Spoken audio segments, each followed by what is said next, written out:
Leonard looked at the USB key in his hand, its black casing glinting faintly under the fluorescent light. It was unremarkable in appearance, yet it felt heavier than it should have, burdened perhaps by the secrets it carried. What grim prophecies are you hiding? Leonard muttered to himself, running a thumb along the smooth edge of the device. He hesitated, his mind racing with the implications of plugging it into his terminal. For a genius like Leonard, information was both the ultimate weapon and the ultimate threat. A single piece of data could alter everything: alliances, enemies, the balance of power itself. And this USB key had come to him under circumstances that screamed caution. It had been left anonymously at the orphanage's doorstep, wrapped in nothing but a thin strip of paper bearing the words Bloodstream's E-Limit. That name alone sent a chill down Leonard's spine. Bloodstream was a figure spoken of in hushed tones even among the most hardened genomes. A rogue genius whose intellect was matched only by his brutality. He was the embodiment of unchecked power, a man who turned even the simplest tools into instruments of chaos and destruction. And now, someone wanted Leonard to delve into his secrets. In the quiet of his workshop, Leonard inserted the USB key into an isolated terminal, one disconnected from any network. He had taken every precaution: firewalls, physical isolation, and a manual kill switch. The monitor flickered to life, revealing a single folder ominously titled Project E-Limit. With a deep breath, Leonard opened it. Inside were blueprints, schematics, and what looked like fragmented data logs. His eyes skimmed through the documents, and as he pieced together the information, the grim picture began to emerge. Project E-Limit wasn't just an invention. It was a philosophy, ***. Bloodstream's notes were erratic but brilliant, filled with diagrams of biomechanical augmentation and theoretical equations that bordered on madness. The core idea of Project E-Limit was terrifyingly simple: remove the limits of human potential by any means necessary. But the logs spoke of failure after failure, of subjects whose bodies couldn't withstand the strain. Bones shattered. Nerves fried. Minds splintered into irreparable madness. Yet for every failure, Bloodstream's notes grew more refined, his tone more detached. He wasn't deterred by the cost. He was chasing perfection, no matter the human price. Leonard leaned back in his chair, his hands trembling slightly. He knew enough already to understand the implications. Bloodstream hadn't just experimented on others, he had experimented on himself. The documents hinted at something even darker: a potential successor, someone who could complete the work Bloodstream had started. A final entry in the logs chilled Leonard to his core. When E-Limit reaches its final state, no one will be left to question its necessity. The world won't need genomes. It will need me. Leonard's stomach turned as he realized the USB wasn't a warning. It was a challenge. Somewhere out there, Bloodstream, or someone continuing his legacy, was preparing to unleash a new wave of chaos. The USB key was a breadcrumb, meant to lure him in, to test his resolve. Why now? Leonard whispered, staring at the screen. And then, like a shadow crawling across his mind, the answer hit him. Because he wasn't the only one looking at the stars, wondering how much brighter they could shine. Someone else was looking at the darkness, wondering how much deeper it could go. Ryan leaned back in his car seat, the faint hum of the chrono radio filling the garage. The cyberpunk tunes echoed in the background, but his mind was already racing far ahead, through timelines, possibilities, and the weight of choices yet to be made. This loop was good. But it wouldn't be perfect, ***. The thought gnawed at him. Every restart was a reset of possibilities, but also a destruction of the present. Len's hesitant hope, Jamie and Ki-young's joy, even the kids at the orphanage, they were all part of a fleeting dream, one that he might have to let go of for the chance at a flawless outcome. God, I hate this job sometimes, Ryan muttered under his breath, gripping the steering wheel. The problem wasn't just the Metagang or Augustus. It wasn't even Mekran's legacy or Vulcan's ambitions. It was him. Ryan couldn't shake the feeling that no matter how many times he looped, no matter how many scenarios he optimized, there would always be something left behind. A person forgotten. A moment lost. Len's voice echoed in his head, fragile yet resolute. I'm here if you need anything. He smiled faintly, knowing how much it had cost her to say that. Len had always been the kind of person to wall herself off from others, to protect herself from the pain of loss. Yet she kept opening the door for him, even knowing he might walk away again. But that was the thing about loops. Ryan always came back. As the night deepened, Ryan pulled out a notebook filled with scrawled plans, half-baked strategies, and doodles that Len would have mocked mercilessly. He needed to think about this loop carefully, what it could achieve, what it couldn't. 1. The orphanage ***. Len had made a life there, and the kids trusted her. Psyshock's inevitable attack threatened not just her safety but theirs. If he couldn't find a way to neutralize the metagang quickly, the orphanage would become a battlefield. 2. Mekran's bunker ***, the tech buried beneath the junkyard could be the key to Len's plan. If he could unlock its secrets, the idea of sending another consciousness back in time might not be so far-fetched. But accessing it without drawing Augustus' attention or the metagang's wrath would be a miracle. 3. Vulcan ***, Ryan couldn't deny her utility. She was brilliant, resourceful, and dangerously ambitious. But her loyalty to Augustus, and her penchant for chaos, made her an unpredictable ally. Could she be trusted with knowledge of the bunker? 4. The timeline ***, even with all the pieces on the board, Ryan's ultimate challenge was the timeline itself. Every save point he created was a gamble, a declaration that this was the path worth preserving. Could he really risk moving forward without perfecting this loop? By the time Ryan finished writing, the notebook was a mess of crossed-out plans and increasingly frustrated doodles of cats in mech suits. He closed it with a sigh, tossing it onto the passenger seat. This loop isn't perfect, he said aloud, as if trying to convince himself. But maybe it doesn't have to be. For the first time in countless resets, Ryan considered the possibility of moving forward without achieving perfection. Maybe he didn't need every piece to fall into place, every life saved, and every loose end tied. Maybe some things, some people, were worth taking a chance on. The chrono radio shifted tracks, playing an upbeat tune that didn't match the weight in his chest. Ryan chuckled softly, taking it as a sign. "All right, Shorty," he said to no one in particular, gripping the steering wheel with renewed determination. "Let's make this one count." For now, he had a plan. And if it didn't work, well, there was always the next loop. Hey, welcome to Firescale Audiobooks. If you enjoy our audiobooks, please consider subscribing to the channel. Also, feel free to share your review in the comments section below. Sitting around Vulcan's workbench in the depths of her lair, two genomes brainstormed around a sketch. For the past hour, they had struggled to solve one of the world's most important questions. Some would say, the only question worth answering. How many guns could you fit into one power armor? "It'll be better with rocket launchers," Ryan said, discussing his armor's design. Vulcan had chosen a design that fit the courier's body rather than an enormous mech, an exoskeleton rather than a tank. Two hidden switchblades below the arms, a big chest blaster, mounted turrets. "The goal is to increase your power, not blow up half of Rome," Jasmine told him with a grin. "Personally, I can settle for the Dynamis HQ. In that case, you will need a bigger laser." Vulcan scribbled on the design. "Nuclear-powered. Let's call it the Chernobyl," Ryan said with a deadpan face. "You think some of their genomes might survive it?" "Yes, but they will become radioactive. If the laser doesn't kill them, cancer will." Ryan looked at Jasmine with absolute respect. "So cruel, it becomes art." "I know," she replied. "Now that I think of it, I could actually design a cancer ray. That would be fucking nasty." It was such a fun date, spending quality time with his girlfriend designing weapons of mass destruction. Then again, the courier had spent most of the weekend at Jasmine's place, so the two had grown more familiar with each other. Jamie was too busy dealing with his new promotion, and while Dynamis hadn't yet delivered on its promised retaliations, Vulcan had all but ordered Ryan to lay low for a while. Well, as best as someone like the courier could. If your theory is correct and all true genomes produce a red flux variant, then it should be possible to contain this hypothetical energy, even if we can't observe it. Jasmine brainstormed out loud while looking at the ceiling, both feet on the workbench. "I mean, your plushie keeps a creature from this violet dimension sealed from what you told me." "I wouldn't say sealed is the best term. Doesn't matter, it can still contain it and prevent its energy from leaking out," Jasmine interrupted him. "If we combine both our technologies, then we could design something keeping this hypothetical violet flux energy inside you. Instead of dispersing the heat, we'll ramp it up.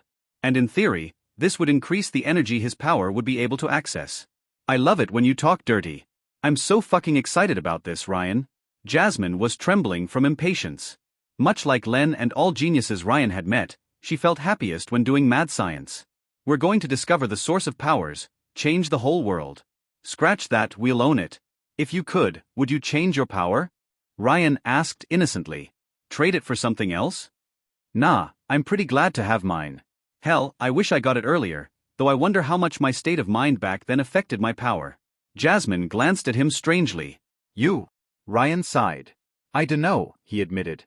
"I've hated and loved my power in equal measures, but now, it's just part of who I am.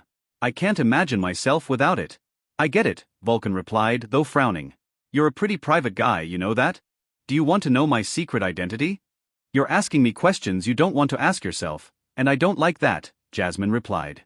I ain't your psychiatrist, Ryan. In the end, everyone is on their own. I know, Ryan replied, his mood turning sour. But it would be nice to be able to count on someone else long term. Close your eyes peacefully, knowing someone has got your back for life? I thought I had that once. Didn't work out. Jasmine pointed at her mech with her chin. The only things you can count on are those you made yourself. Yeah, Ryan felt the same way about his car. Do you know of the hedgehog's dilemma? What's that, a pet disease? Two hedgehogs seek to move closer and share heat during cold weather, but they cannot avoid hurting one another with their spines. They want to snuggle, but that would mean lowering their guard. Jasmine quickly caught on. Are you the hedgehog or am I? We both are. Well, that's fucking pessimistic, Jasmine replied. It's experience talking. Truth was, Ryan sincerely hoped that Jasmine's armor technology would produce results, that somehow, things would be different this time. Maybe he was a fool, but the courier would never stop believing things could improve. He faced deadlines though. Though he had lost many men, Hannafat Lecter was still toiling inside Mekran's bunker, and Ryan didn't see any way to evict him without casualties or revealing the base's existence. The best solution he had found was to recruit Shroud to invade the bunker, but the glass manipulator refused to move without his team support, and Leo Hargraves wouldn't hit New Rome until next week. It could have happened differently, Ryan said. What? Your power, the courier said. It's not just the potion. It's part you, part random. His girlfriend frowned. What do you mean? If you give two different red elixirs to one person in the same circumstances, he won't get the same ability. If you give the same elixir to one person while he's afraid for his life or feeling safe, he will get a different power, though within the color's classification. Same if he's healthy, poisoned, or irradiated. You can't repeat an experience in the exact same circumstances, Jasmine replied, skeptical. Ryan could, and he did. At one point, the courier thought he might eventually find a way to replicate his power, but while he had learned a great deal about elixirs, he also learned it couldn't be done. Jasmine moved from her seat, grabbed a water bottle, and sat on Ryan's lap as if she owned the place. He responded by putting his arms around her waist. She was warm to the touch. But if I humor your theory, she said, putting her back against his chest, what you're saying is, if someone had gotten my elixir, they wouldn't have become a weapon genius? Ryan shook his head. And if you had received my elixir, you wouldn't have gotten my power. The elixir partly adapts itself to the person drinking it. And once the unique power has been assigned, nobody else can get the exact same one as yours. That was only true for the original elixirs though, makes sense. Augustus probably managed to use two without going crazy due to a unique genetic quirk, according to Dynami's research. Jasmine rested her head on his shoulder, her face thoughtful. How did you get yours? A friend found it among a batch of 3. I took mine while trying to get out of a hopeless situation. The real tragedy was Len though. Shorty had won a power she would have loved under normal circumstances, but one that couldn't grant her dearest wish. And you, darling? Stole it while trying to flee Libya, Jasmine said with a scowl. If you think Italy was a shithole during the wars, then you haven't seen my homeland. Now Dynamis owns the oil field, and nobody controls anything else. It's all tribes and marauders killing each other. Can't be worse than Monaco. She raised an eyebrow, a little curious. What's up in Monaco? Trust me. Ryan looked at her seriously. No matter how desperate things get, don't go to Monaco. She chuckled at his confusing words. Comb my hair. What? Why? Because I ask you to, minion. Ryan chuckled playfully, raising Jasmine's hair and assembling it into a bun. The courier looked at the neural interface below them with interest. Can you make a second one of these? Sure, she said. I've got to admit it though, it's not really my tech. It's Dynami's. Dynami's. Hector has a decade-long project about downloading minds in new bodies to achieve immortality. Scan a whole brain and transfer it into someone else's. I guess the man doesn't want his sons to inherit anytime soon. I always knew corporations would eventually find a way to trademark humanity. They can't, even if Hector would do that if he could. A brain is a complex thing, and it's double the complexity when you're a genome. So they need cloned bodies, which their creepy Dr. Tyranno can provide. Jasmine shrugged, before sipping from her water bottle. That machine-human brain interface was one of their milestones. I'm not sure how far they have gotten since I left. And you managed to remake that device from memory? While I'm a weapon genius, I'm also a genius, period. Jasmine was too modest to boast. That's why I'm interested in your Chronoradio's brain interface. My human reaction time can't entirely keep up with my armor while I use manual controls, but with a perfect interface. A question crossed my mind, Ryan said. What happens if we each wear an interface connected to the other's brain, and then do child-unfriendly stuff? She looked at him with a sly smirk, lightly kissing him. We'll have to try for research purposes, the genius said, before tossing her empty bottle away. Her boyfriend froze time to put it in the trash can. But that will wait for later. It's almost time to go to Ischia Island. Do you think my cashmere suit will protect me from the radiation? No, she smirked at him. But my mech will. A true winning team. Today was the Ischia Island Defense Perimeter inspection, and while he wouldn't be allowed inside the superlab itself, Narcinia had asked that Ryan come to visit. She probably felt quite lonely on that island. Strangely though, Livia had given her permission and asked Vulcan to bring extra muscle. I still don't get why the princess wants you to come, no offense, Jasmine said. I don't get her either, Ryan admitted. He had the feeling Livia had her own agenda and played with her cards close to her chest. Curiosity about how their powers interacted couldn't explain everything about her behavior. Do you know what her power is? Vulcan shook her head. She keeps it under wraps. All I know is that she's a pseudo-precognitive who can interact with alternate universes, but she doesn't advertise. Considering Ryan intended to destroy the island to settle his deal with Mr. See-Through, she didn't see very far. Vulcan hadn't received any tactical advice or warning in the loops where the junkyard raid went wrong either. Either Livia lied about her abilities, or she had some harsh limitations. This inspection is a waste of time, Jasmine vented off. That superlab is almost as well defended as this armory, and my place isn't haunted. You would need an army to bring it down. Challenge accepted. And if Dynamis truly had a brain uploading project, Ryan would need to pay them a visit too. Len had already sent him the design of her communication system, though it was the equivalent of receiving a car's computerized parts while missing the engine, the wheels and everything else. Now that he had seen Vulcan's armor design, Ryan had memorized it.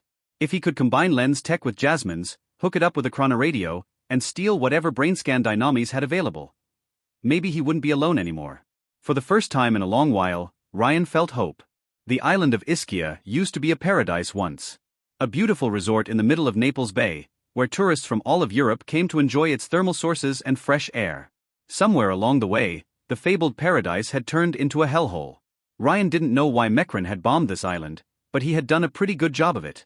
Even more than 15 years after the deed, a purple miasma covered most of the area, a plague so toxic it had killed every life form there. Plants, animals, humans. The substance's toxicity and radioactivity had transformed the island into a graveyard. Thick iron walls equipped with wind turbines circled Ischia's coast, perhaps to prevent the miasma from reaching the mainland. The only part of the island with any sign of life whatsoever was the Castello Aragonese, a pre-Christ fortress.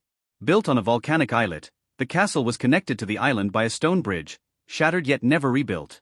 In stark contrast with the rest of the island, the castle's outer layers housed plant life. Overgrowth and crimson, alien flowers formed a ring around the fortress.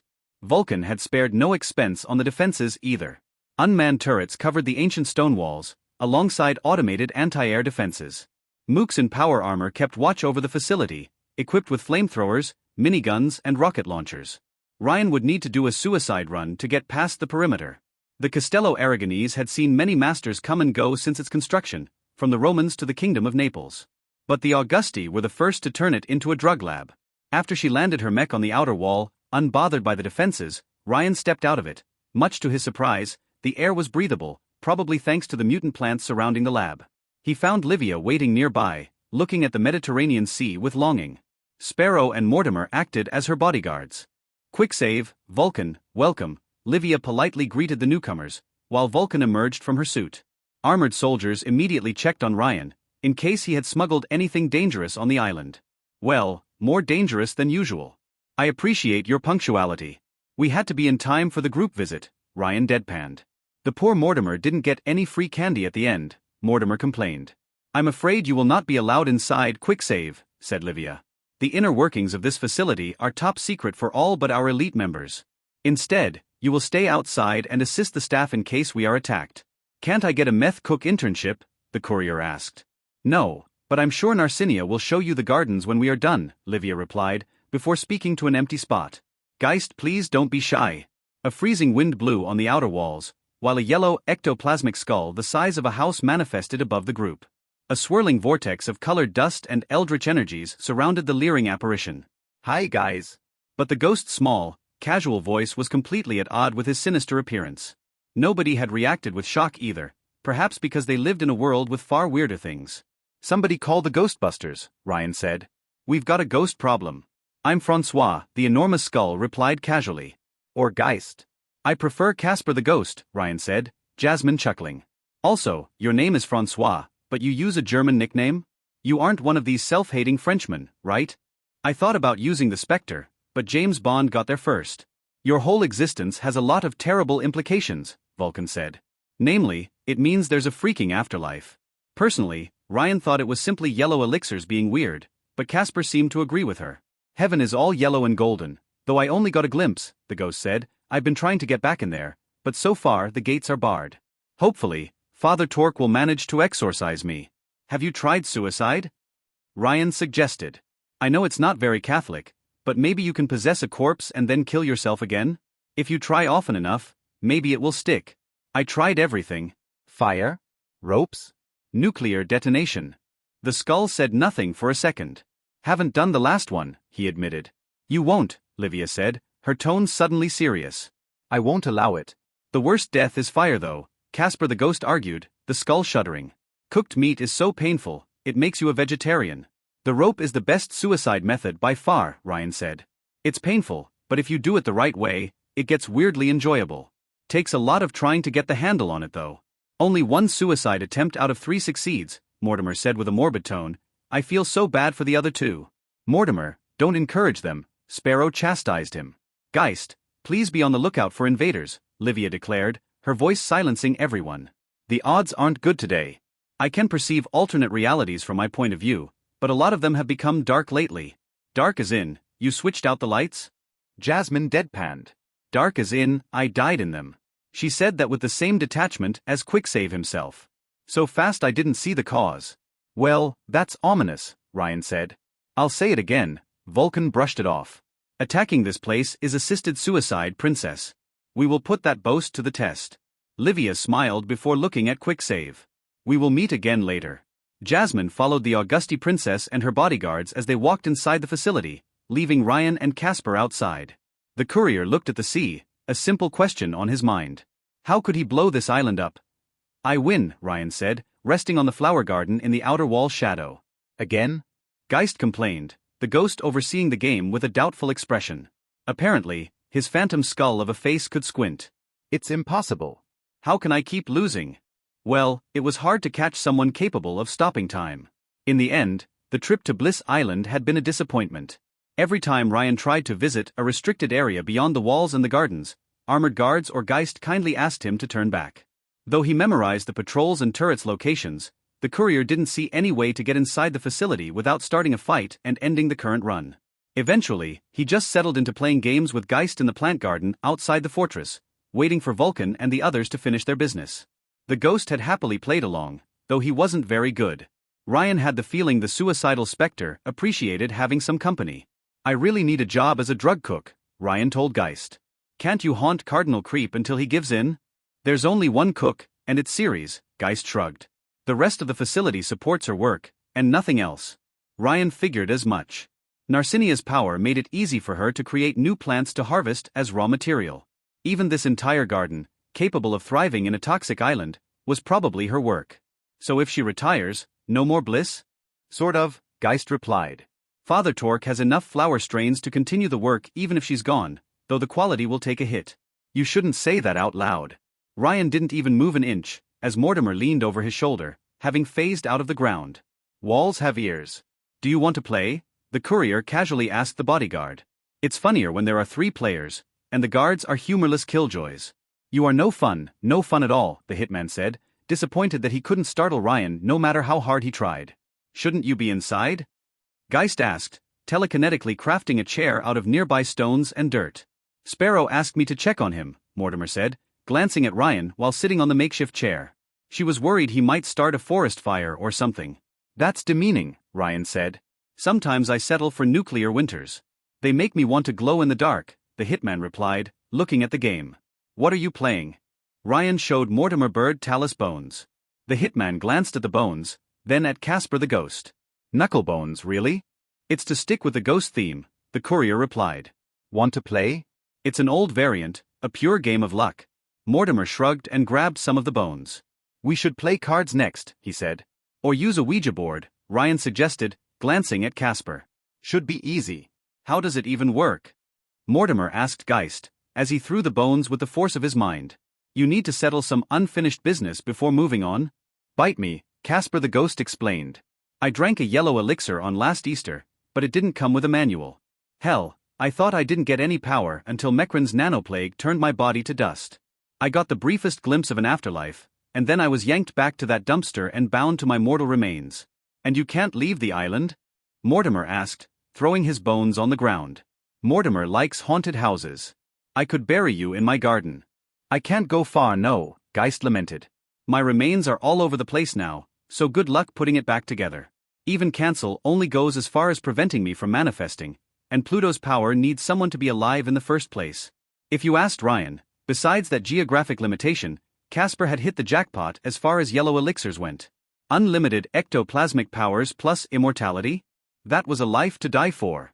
Ryan laughed at his own mental joke, much to the others' confusion. Frankly, I'm just a groundskeeper cleaning up the place, waiting for the end, Geist said before throwing more bones on the ground. It would explain his casual attitude about the crime family's secrets, especially if they couldn't kill him permanently. Father Torque says he's close to achieving heaven though. Poor Mortimer sent many people there, the hitman said. And to the place below too. I haven't reached any of those places, and I tried a lot, Ryan said, winning another knucklebones round, and fairly this time. Father Torque saw God when he took his elixir, Geist said, and he sounded like he believed it too.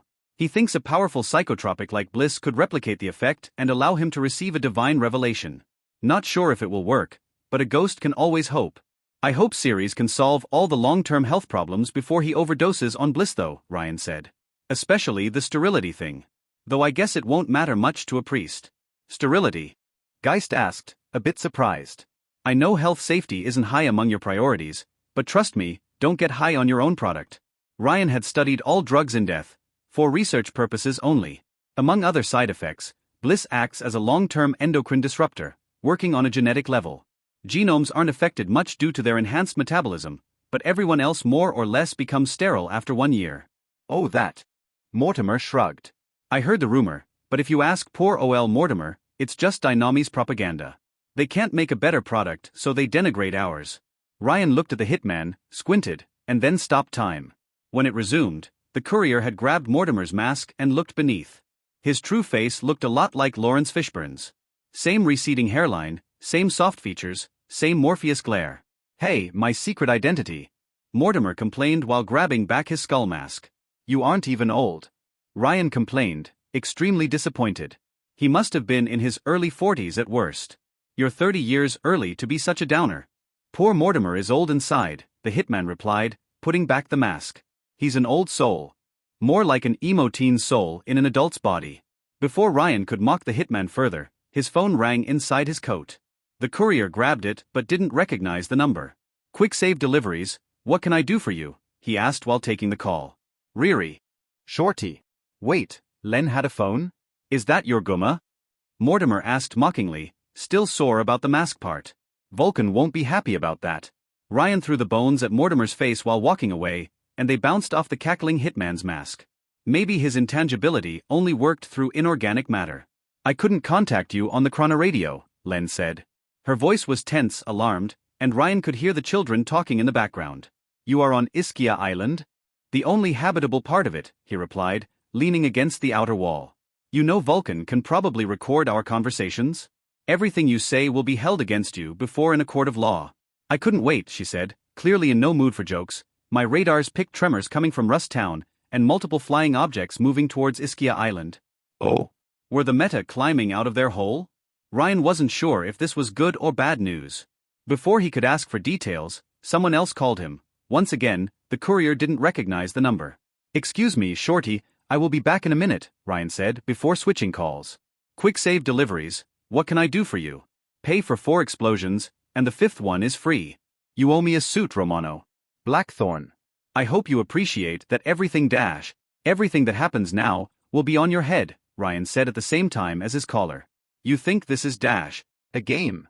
Ryan said at the same time, their words matching with perfect synchronicity. Enrique Manada fell silent on the other side of the line. The courier briefly wondered if he had been vexed. I'm sorry, but after a while, you've heard them all. You should stick to gardening, Poison Rosie. I see this isn't your first rodeo, Romano, but this will be your last. I'm not sure if you use a marketing department for your speeches, but I would fire them if I were you." Though Ryan was flattered to have earned himself an archenemy. "Have you called to exchange threats?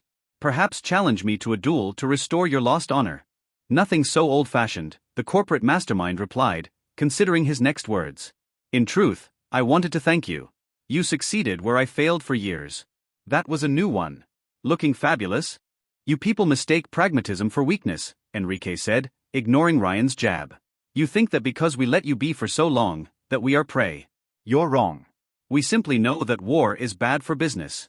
War has no winners, only different shades of losers." I'm not sure I follow.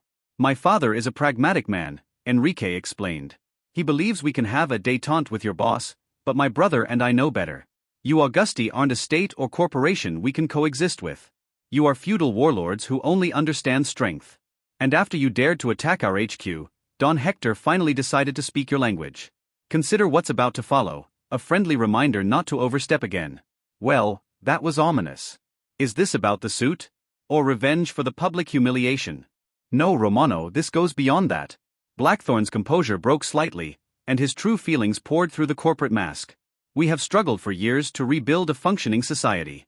Now we are at a crossroads, with two visions facing off.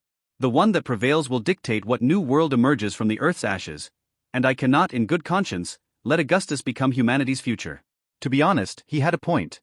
At least in theory. "Take a look at Rust Town," Ryan replied, completely unimpressed. "See where your high-minded words meet reality. We don't always succeed at improving things, I will concede it, but the difference between my organization and yours is that at least we try." Another short pause.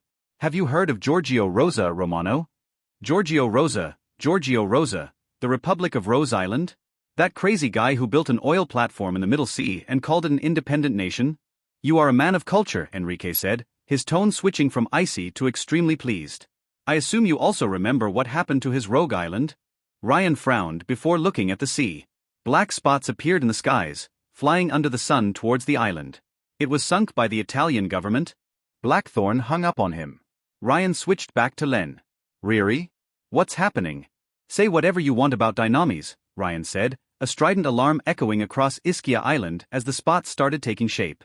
"They aren't all bark." 30 war helicopters were making their way towards the Bliss production facility, moving in 3 groups of 10. Ryan recognized the model as customized NH-90S, optimized for troop transports and naval warfare.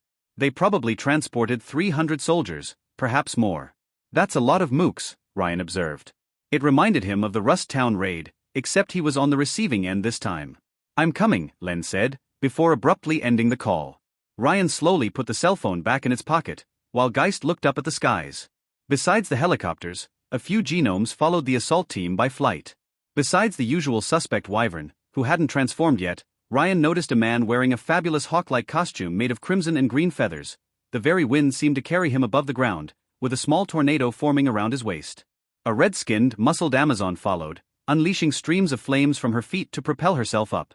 A devilish tail grew out of her pants, and 2 curved horns from her long black hair. Her skin-tight, suggestive leather suit reminded Ryan of a biker. "Well, well," Mortimer said, rising from his chair, bringing out a rifle hidden beneath his cloak, "that ain't good at all." "And Windsweep's back in town." "Devilry too," Casper said, looking at the red-skinned woman. Windsweep was the template of the Tempest knockoff elixirs, and Devilry had inspired the pyrokinetic firebrand type. Dynamis had summoned Il Miglior's elite team. Maybe they brought Felix the cat too? The guards protecting the island's walls had immediately raised their weapons, while the turrets around the fortress turned towards the helicopters. Instead of powering through and starting a fight immediately, Dynamis' troops stopped at a respectable distance, waiting for a signal before opening fire. Wyvern moved at the army's vanguard, carrying a megaphone. Out of everyone present, she looked the happiest. Knowing the heroine, she must have been waiting for a pretext to attack the island for a long time. "Quick save." Wyvern spoke through the megaphone, her voice echoing across the skies. "Jasmine. You are under arrest for staging a terrorist attack against Dynamis Labs. Both of you step outside, hands behind the head." So what, they could let Vulcan trying to murder Ryan in a past loop slide, but not the theft of a suit? Then again, it was Kashmir. Most probably, it was the public nature of the heist that pissed off Dynamis. An attempted murder off cameras could be swept under the rug, but a public affront had to be met with a harsh response to save face. "Fuck off, Laura." Vulcan's furious voice echoed from the fortress, carried by loudspeakers. She must have noticed the incoming army on her radars long before it showed up. I'm barely keeping my thumb from the trigger right now. If you both come without resisting, you shall remain unharmed and we will leave this island peacefully, Wyvern said, her gaze focusing on Ryan. Otherwise, She left the sentence hanging, all the defensive turrets pointed at her. Can I pay you to look the other way? Ryan asked, raising euro bills like a white flag. You are fighting for the wrong side, quick save, Wyvern replied, completely unfazed by his taunts. but suit yourself. I've daydreamed about wrecking that death factory for over 2 years. I would like to see you yuppies try, Mortimer added, the walls trembling while Geist's skull face transformed into a ghastly vision of hell. Mortimer has been itching for blood lately, and he wonders if you bleed red or green. I will say it again, Laura, Vulcan's voice echoed through the loudspeakers, a turret firing a warning shot into the sea. Fuck off. I'm sorry, Ryan said regretfully, straightening his coat. But giving you back that suit would be a legit war crime. I will take this as a no, Wyvern said, more pleased than anything. Good. I no longer have to hold back. The heroine quickly tossed the megaphone into the sea and started changing shape, growing into an enormous dragon. To be honest, the mighty beast roared, her powerful voice carrying across the island. I have never done a drug bust this big before. As both the turrets and helicopters opened fire at each other, Ryan stopped time, moved back to Mortimer's chair, and turned it to face the sea. The courier sat, put his hands behind his hair, and let time resume to watch the fireworks. Shroud had wanted this island wrecked. And Ryan always delivered. Back when he played open-world games, Ryan always loved to set the AI against itself. To lead one monster on the path of a settlement, and then watch NPCs fight computer-generated enemies for his entertainment. The courier always found it relaxing. The real-life site was a lot more stressful. Dynami's aerial force had unleashed a rain of missiles, which Jasmine's anti-aerial defense had mostly detonated mid-flight. Geist, now a howling specter the size of a building, also redirected some of the projectiles with telekinetic force, blowing up 2 of the helicopters. Unfortunately, the Augusti had less luck with the enemy genomes. The invulnerable Wyvern had smashed through the fortress outer wall, sending stones flying in all directions. The pyrokinetic devilry had started bombarding the Superlab's defenses from above, targeting the turrets, and the Aeromancer windsweep had summoned a miniature tornado to try to repel Geist. Hey, quick save, want to bet with poor old Mortimer, Mortimer said, shooting at the helicopters without taking cover. Bullets and projectiles phased through his body harmlessly. The one who kills the most corpos wins. Do non-lethal takedowns count? Ryan asked. The courier was still sitting on his chair with a gun in hand, using a mix of time stops and accurate shots to blow up missiles before they could actually hit the fortress. Because I left my best anti-war helicopter stuff at home. A projectile aimed for his location, so the courier stopped time, moved the chair away, and let time resume once he had reached safety. Show off, Mortimer said, unimpressed. You're worse than Fortuna. Hey, I resent that remark, Ryan protested, tossing his gun away when he ran out of bullets. I work on looking perfect, while her power does all the work. Truthfully, Ryan was starting to become a little worried. While the fortress human and automated defenses resisted well, Dynamis was making progress, and the courier wondered how Augustus would react to a very public assault on his drug factory. Ryan suspected reinforcements would be on their way soon and turn the already chaotic situation into a massive brawl. In short, he couldn't wait. With some of the defensive turrets down, helicopters managed to land atop the outer wall. Soldiers in riot gear or advanced power armor engaged the Augusti defenders in a firefight on foot, while Wyvern kept hitting the fort in an attempt to make a hole into the facility. The ground shook with every blow of the giant dragon, although it seemed Vulcan had reinforced the old stone walls. Eventually, Ryan noticed another helicopter landing in the garden nearby. A group of 8 riot gear troopers stepped out of it, escorting 2 genomes. One was a man with long black hair wearing a stylized, Mad Max-like mix of rusted steel armor and cloak. Most of his face was covered by a red scarf and black goggles, and worryingly, he carried an explosive belt around his waist. The other, more colorful one, was a young woman Ryan's age, perhaps of Chinese or Japanese descent. She reminded the courier of these pre-war K-pop idols, dyed hair, lovely face, and cute brown eyes. She wore a strange dress whose colors and length seemed to shift as the courier looked. Her bright, shy smile contrasted with the chaos around her. Reload and wardrobe, Mortimer said while opening fire at the newcomers, the riot troops forming a plexiglass shield wall to protect themselves. The Dynamis genomes hid behind them, listening to orders thanks to earplugs. Just great, I can't stand Reload. Why, because of his terrible fashion sense? Ryan asked, rising to his feet and grabbing his chair as an improvised weapon. Seriously, Dynami's marketing department should be eradicated. How could they advertise such a fashion disaster? Because he just won't die. Mortimer snarled, reloading his rifle. He's the worst kind of Violet. That made Ryan quite curious. He looked at the apocalypse punk disaster behind the shield wall, but couldn't figure out his power from how he looked.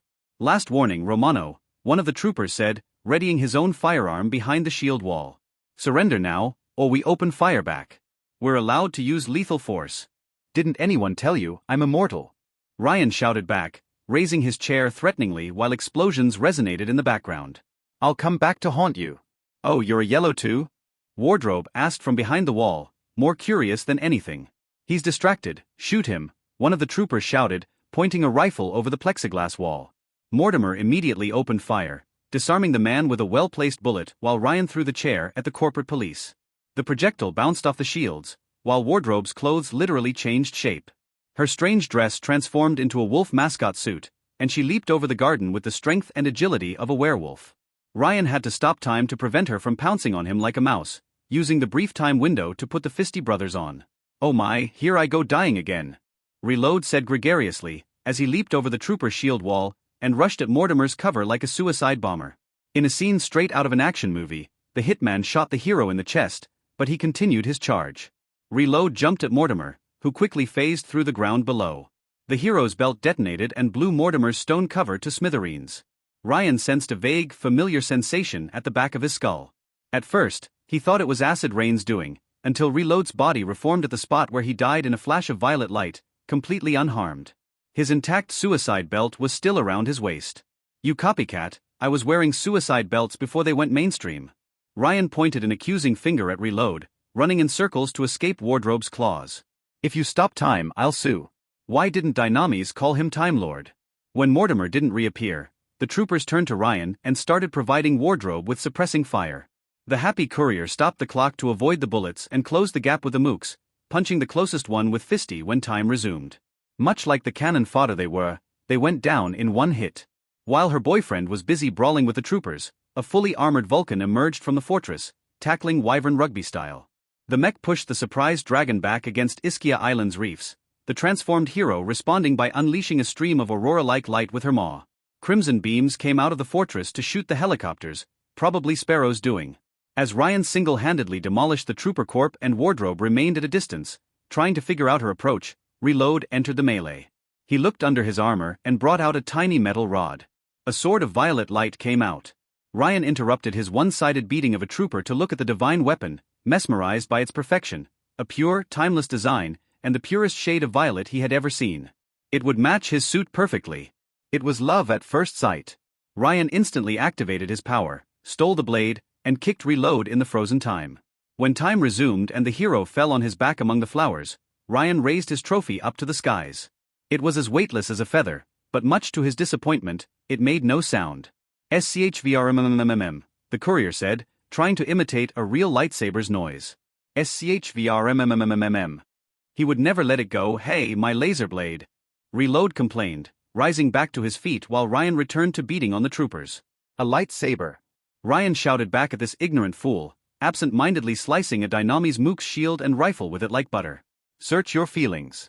You know it to be true. At this point, his quips wrote themselves. Thankfully, Reload said while drawing a second crimson laser blade, I got a spare. Wrong color though. By now, Ryan had kicked the ass of every mook present or disarmed them, leaving only the two heroes to challenge him. The troopers fled back to the helicopter and quickly retreated from the island entirely, the genomes facing each other in a Mexican standoff. The courier briefly glanced at Jasmine, but his girlfriend seemed to have the situation well in hand. The Genius and Wyvern were engaged in a long-range aerial firefight, with Vulcan repelling her ex-partner from the island's perimeter. Hey, quick save. Wardrobe's werewolf suit transformed into a jack-o'-lantern Halloween costume. A pumpkin mask covered her head, the lips moving as if they belonged to a living being. Is it true you can stop time? Yes, I can. Ryan replied with the same friendly tone, pointing his lightsaber at her like a fencer. Reload raised his own weapon, trying to find an opening, or perhaps to look cool. Is Felix the cat with you? Oh, he wanted to come, but Enrique said no.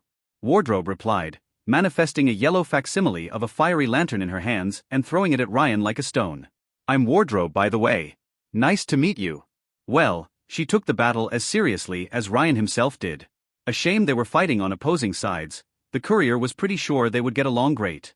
Using his pilfered lightsaber, Ryan cut the lantern projectile in half, the strange device collapsing into harmless yellow dust, before parrying Darth Reload's blade as he attempted to flank him. The two laser swords met without one going through the other, and Ryan used a time-stop to dodge a new fire lantern from Wardrobe. This time the projectile exploded into ghostly fire upon hitting the ground. Her power was weird. Unfortunately for him, Reload was an amateur with a fancy weapon, while the courier had mastered every style of swordsmanship known to mankind. While the setup was epic, the lightsaber duel left Ryan wanting. Seriously, at this point, you force me to use only one hand, the courier said, putting an arm behind his back and parrying all of the hero's strikes with the other. And it still feels unfair. I'll show you unfair.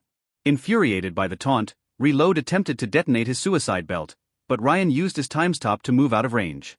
The hero exploded into dust, before reforming. Use your anger. Ryan mocked him, absent-mindedly cutting a fiery lantern from the side. Use your pain. I'm sure you have a lot to draw upon. You can spam time-stop? Reload snarled with anger, wildly striking the rival Violet Genome with his blade the moment he recovered.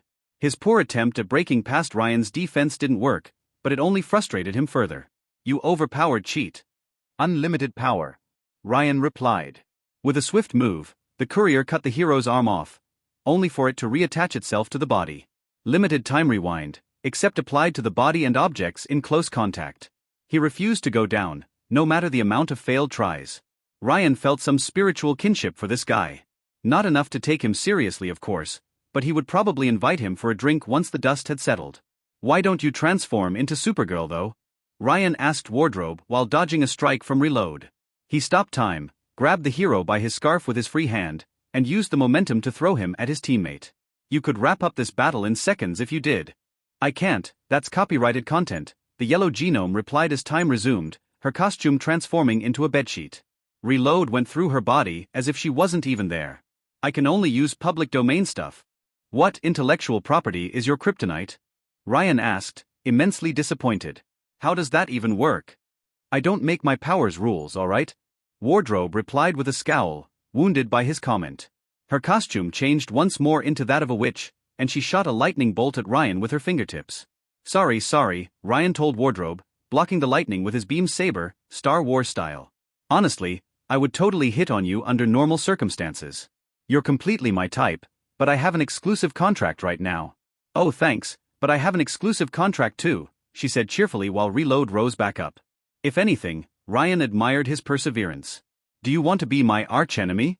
I have none, and marketing says it boosts the ratings. Well, Psyshock was dead in this loop, so. Sure, I'm free every weekend. Thanks.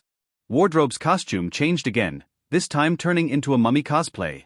The flowers around her immediately turned to dust, and her bandages transformed into tattered leashes flying towards Ryan. The courier hastily cut them with his laser blade, while Reload attempted to flank him from the left.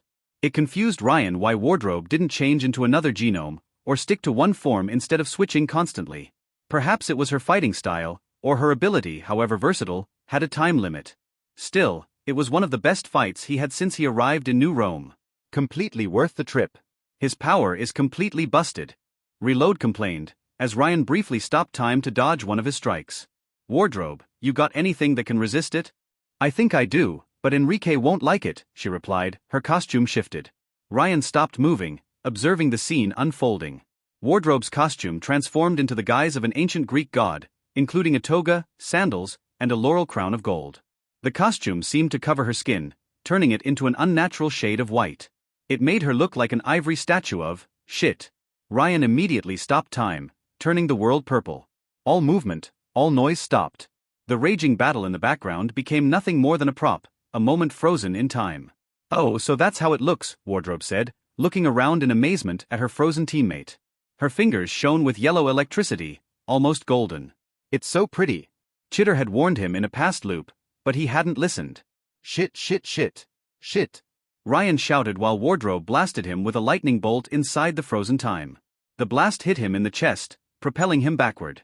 It hurt, and it looked like a bolt, but having died from electrocution more times than he could count, Ryan immediately recognized the attack as a pale imitation of lightning.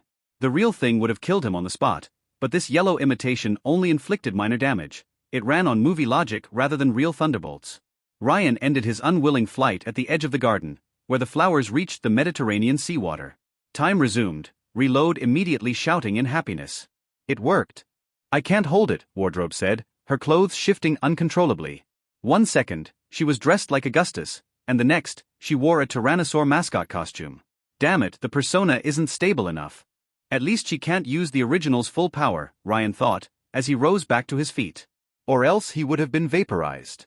His chest still hurt like hell though. It's over, quick save.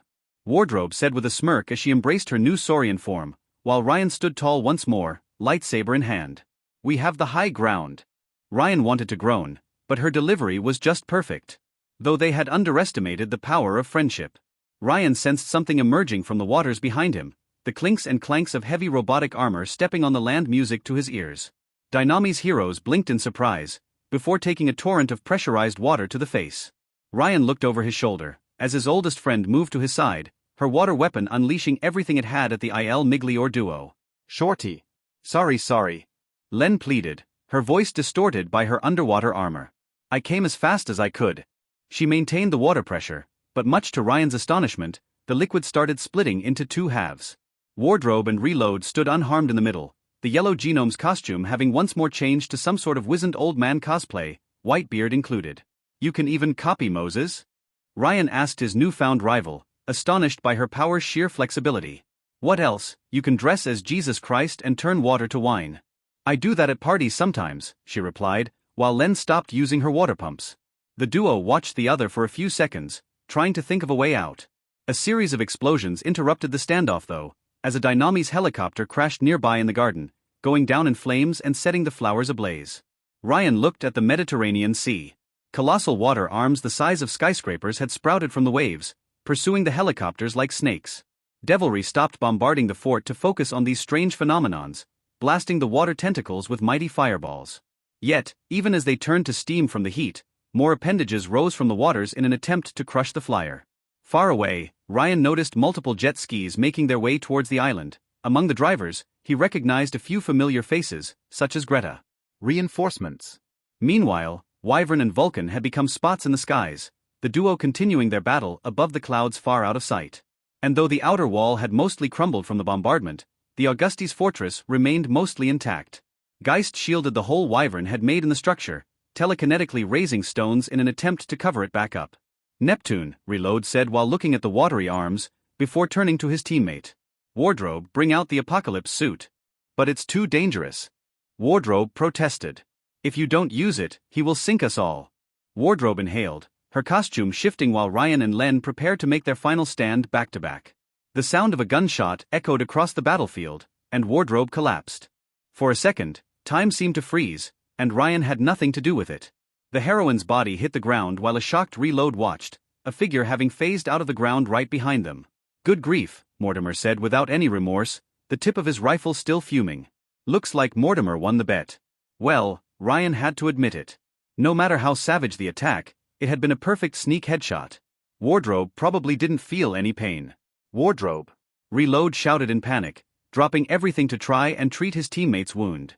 It was in vain though. The courier had seen the bullet go from one side of the head to the other, and unless she had regeneration, the shot had slain her instantly. The yellow genome's blood was flowing out of her skull and onto the ground, while flowers burned around them. Mortimer thought she would never shut up, the hitman said without any remorse, keeping his rifle pointed at Reload's head without pressing the trigger. In all likelihood, he had grown wise to his rewinding power. While Ryan wasn't surprised, Len struggled to find her words. You killed her. You killed her. You could have shot her in the knee. Ryan said, quite pissed himself. While he didn't know the girl until a few hours earlier, she seemed quite the theatrical superhero. She was long-term rivalry material. She was fun, goddammit. Fun. She would have recovered from a knee shot, Mortimer replied with a shrug. For a second, Ryan had forgotten he was a brutal mob hitman beneath all the silliness. With one exception, Mortimer hasn't seen anyone recover from DEET. Murderer. Reload snarled suddenly, charging at Mortimer with his weapon raised. The hitman quickly took a step backward to dodge. You'll pay for this. Len raised her water weapon at the Dynami's hero, hitting him with a stream of liquid. He dropped his laser blade in surprise, perhaps having been blinded by anger.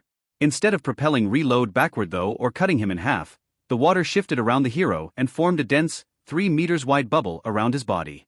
When Shorty closed her water pump, the bubble stabilized and kept Reload immobilized. "Thanks," Mortimer said, before grabbing Reload's laser blade as a trophy. "How long will it last?" Shorty didn't answer. She didn't want to. "She can't talk." Mortimer asked Ryan, who deactivated the laser blade and put it in a belt pocket.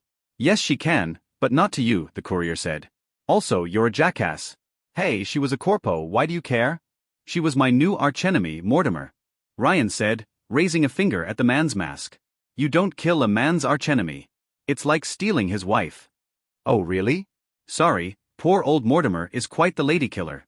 Mortimer liked his comedy pitch black, like his soul. Unfortunately for him, Len didn't find the joke funny, and instantly raised her weapon at his face.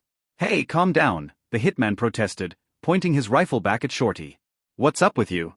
"I should have let him kill you," Len said, clearly struggling against her instinct not to bubble the hitman to death. "You're just as bad as the meta." "Len." Ryan turned serious, putting a hand on his friend's shoulder. "It's not worth the hassle.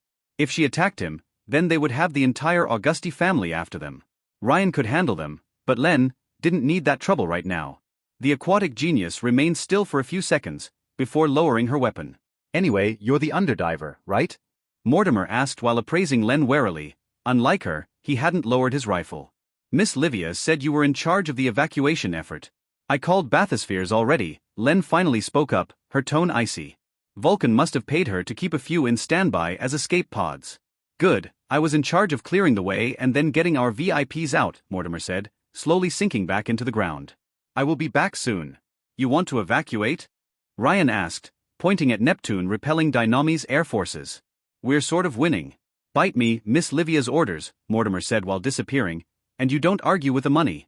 Once he was gone, Ryan glanced at Reload's watery prison, the violet genome trapped in a bubble he couldn't escape from.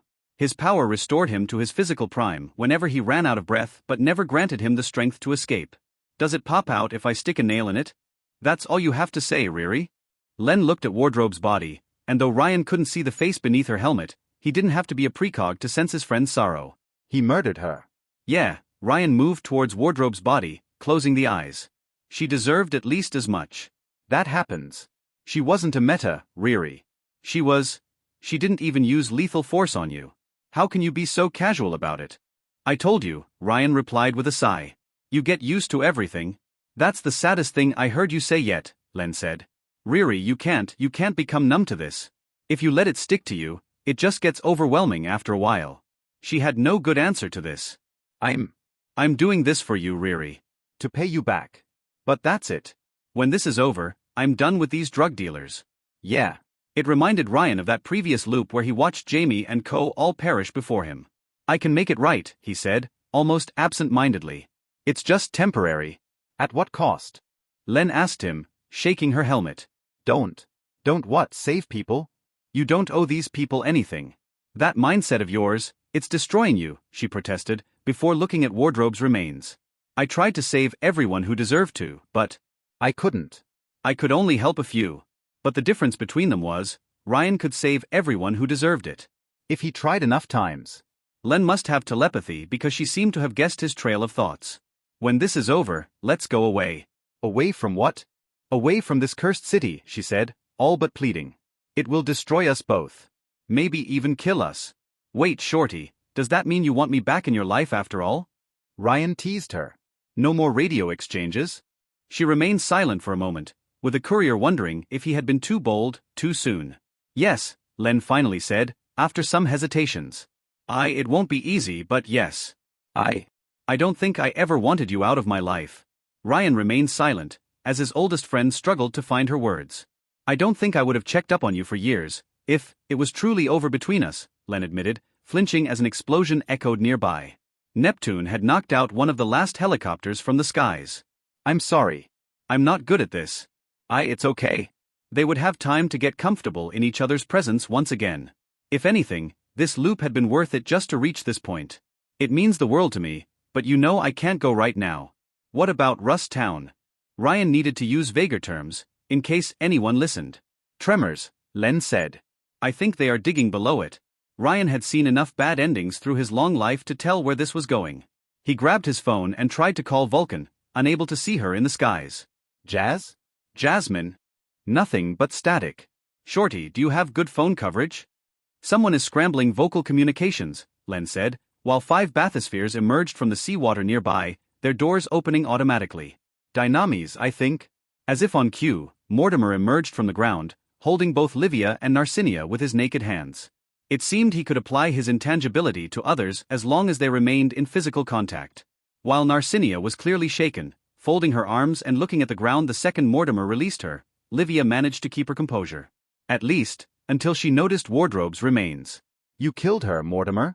I shouldn't have, the hitman asked. Now it will be a total war, Livia replied, shaking her head.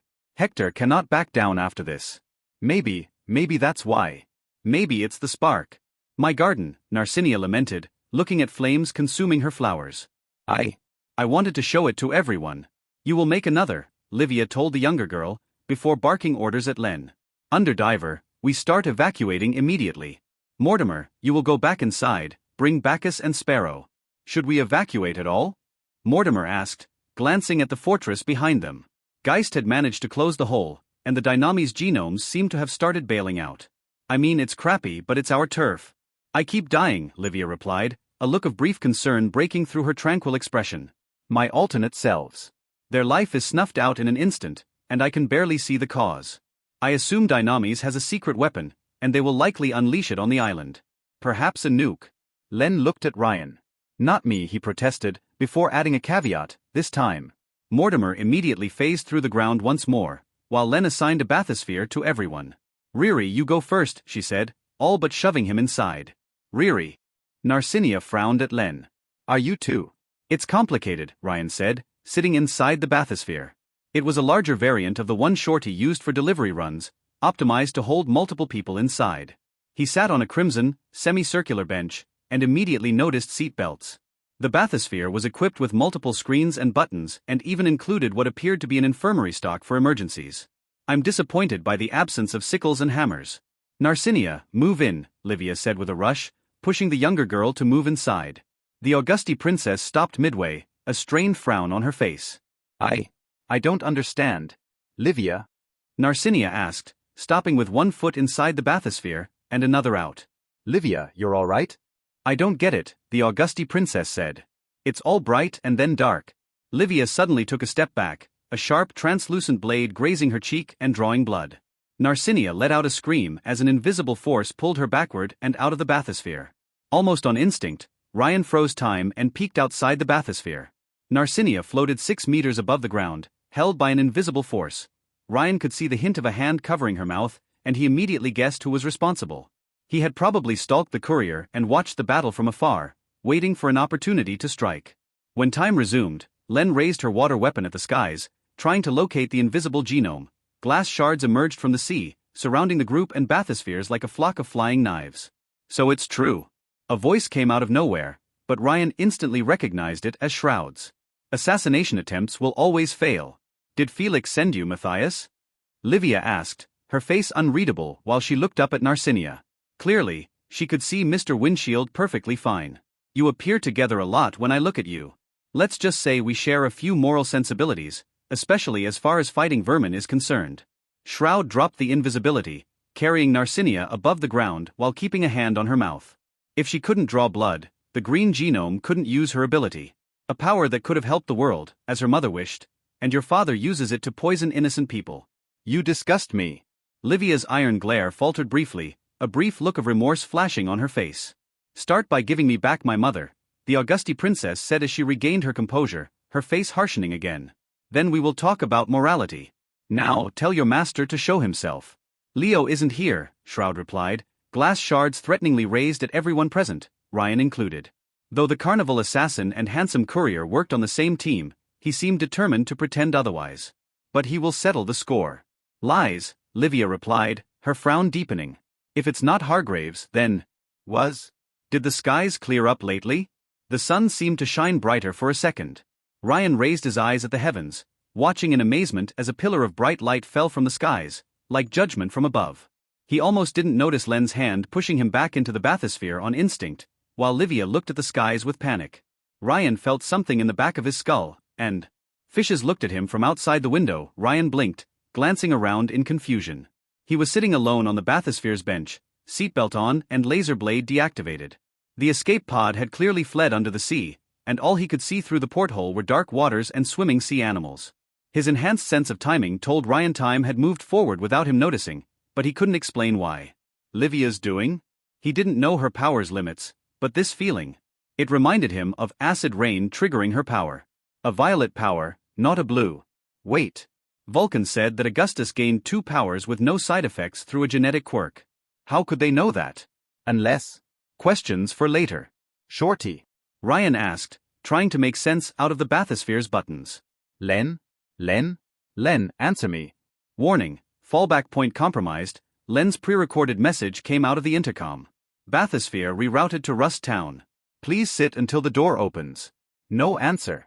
That device probably used an automatic pilot of some kind. Still, the screen showed a GPS map of New Rome, alongside the bathysphere's rough position. He would reach Rust Town quite soon. However, a large part of the map had turned red, including Ischia Island. A chill moving through his spine, Ryan undid the seatbelt and looked through the porthole as the bathysphere ascended towards the surface. But as the escape pod emerged from the Mediterranean Sea's depths, the courier saw a vision straight out of Dante's Inferno. New Rome was on fire. Flames consumed the city, devastating the harbor, the strip, the entire coast. Buildings had collapsed or been incinerated. A firestorm had taken over the highway leading into New Rome itself, with columns of smoke reaching as far as the clouds. Mount Augustus had crumbled, the proud hill now a fuming crater. What the, Ryan muttered to himself, at a loss of words. The skies brightened again, and a pillar of light fell upon New Rome. Ryan had to put a hand on his eyes to protect himself from the radiance, but he saw it hit Dynami's HQ and Il Miglior's tower in the distance. The following shockwave made the bathysphere shake, even if the device was kilometers away from the impact point. When at long last the bright light subsided, nothing remained of Dynami's twin towers. Nothing but flames and ashes. Len, Ryan turned to the control panel, desperately trying to find anyone to speak to. Len, answer me? Len. Len. Jasmine, anyone? Is anyone listening? No answers. How could it be? Had Leo the Living Son hit the city earlier than expected and gone completely mad? Augustus could probably do that much damage too, but why attack his own seat of power? Ryan's eyes widened, as it all fell into place. Orbital Communications Center. One of the rooms inside the bunker. Mekran had designed orbital weapons. If one of his toys remained in the dark reaches of space, a Damocles sword waiting for someone foolish enough to make it fall. As he looked at the devastation, Ryan couldn't help but wonder how many. How many people did it take? Without Psyshock to supply them with cannon fodder and with Dynamis turning on him, Adam must have thrown his own men into the meat grinder. And through sheer desperation, he had succeeded. Ryan had waited too long.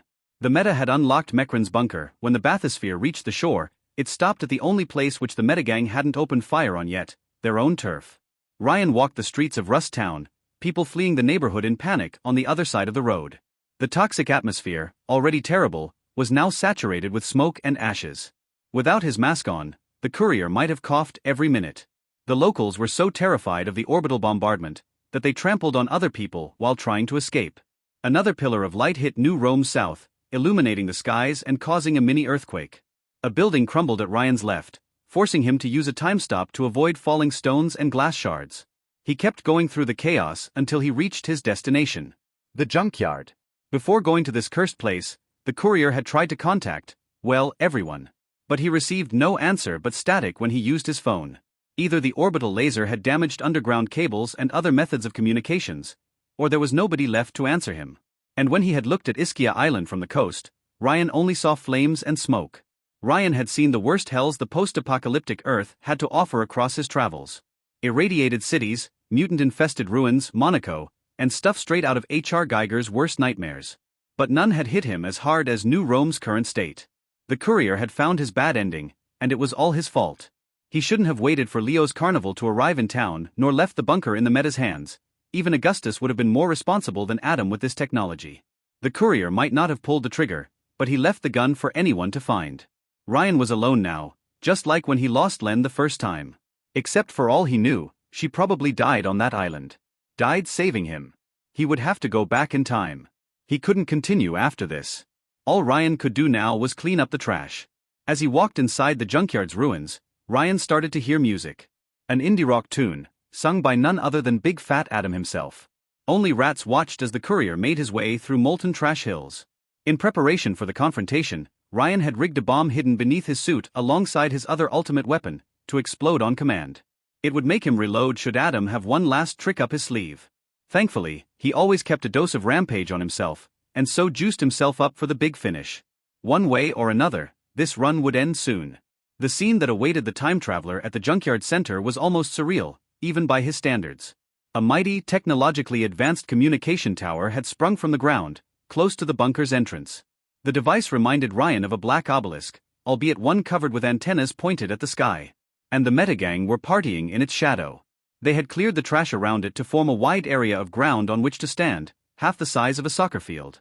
After all that happened during this loop, only 5 of the psychos had survived to its final conclusion: Big Fat Adam, Frank the Mad, Acid Rain, Saren, and a 5th soon-to-be-dead maniac. And instead of securing the area, the group had decided to hold a music jam. Acid Rain and Saren were playing guitars, Frank was at the bass, Adam sang with a mic. Ryan recognized the 5th one as the land's rumored true form, which Jasmine had briefed him on. He could have mistaken the deformed creature for a parody of Area 51 aliens, a misshapen, mouthless humanoid with baby-like short legs and a humongous hairless head. Unlike its softer gray-skinned cousins, the Psycho seemed almost entirely made of solid dirt, with her eyes glowing yellow. Holding a rock concert while the city burned? Typical Psychos. But worst of all, Adam looked happy. Blissfully happy, even as smoke and firestorms filled the skies. This scene summed up the Metagang in a nutshell. You should have named yourself Big Nero Walleye, Ryan taunted them as he revealed himself, laser blade in his right hand and a sharp edge to his wit. That would have been more appropriate. Though I would have suggested a fiddle. The music stopped, as Ryan leaped onto the open field and faced the meta. The land immediately reacted by mentally lifting dirt below her, forming a platform to fly on. Perhaps her geokinetic power was inversely proportional to her range, and fusing with an area came at the cost of precision. A thief. Acid Rain snarled, throwing away her guitar and drawing a knife. I'll gut him open. Behind me, Mr. President. Frank the Mad declared, rising from behind the base and tossing it out of his way. The 3-meter-and-a-half tall titan prepared to smash the courier like an egg. Adam raised a hand, stopping his teammates dead in their tracks. Come on, Hannafat Lecter said with a cheerful grin, eyeing Ryan with amusement. His soft human skin quickly turned to a shell of hardened carbon. It's Cesare. He's almost part of the family. And soon I will be an orphan, Ryan replied with venom. His eyes trailed to the tower behind the group. The meta must have caused the tremors Len sensed beforehand by unearthing it. Wait, he's alone? Saren asked the land, who raised her tiny arms in confirmation. Wow, it's true what they say. Some folks are just too dumb to live. Don't worry about that, Miss Flatulence, Ryan replied, stretching his limbs. You won't live past the next 10 minutes. And here I thought you came to listen to our performance, Adam said with mock sadness. It's Franz Ferdinand's This Fire Mate. One of the last songs the band recorded before the wars. Still, call me surprised. A full blast on that island and you lived? They don't make doomsday weapons like they used to. So, you were targeting me personally? Ryan asked. I'm honored you thought you needed a Mecron-made WMD to take me out. Must have been hard to see me with a paunch that big. You and the precog princess. When things started to go sour, I tried to look for the cause, and your name came up a lot. Adam raised his fingers as if to count. First you got Ghoul, then you put Psyshock 6 feet under the only way he could ever be. Then the land tells me you convinced Augustus Goons to give pursuit instead of letting us skip town. That's an awful lot of coincidences, mate. I think you knew exactly what we came in town for, and tried to beat us to the prize. What can I say? Ryan shrugged his shoulders. I'm a cheat. Did you see the name Cesare in the Dynamis files? Because it looks like you sent them a pretty nasty severance package. Their elixir supply and resources were useful, until they weren't. Adam dropped his mic and adjusted his clothes. There's a whole juice lab down there, mate. Advanced enough to make knockoffs of our own. For my men, that's all that matters. But not for you, Ryan noticed. Before I kick your whale ass and make sure this horrible moment never happens again, you're going to answer one question, because I truly want to know. A last request? The meta straightened around Adam and tossed away their instruments, like a hyena pack waiting for the signal to attack. Do tell, I'm in the mood to honor it. Why? Ryan asked, pointing at the burning city.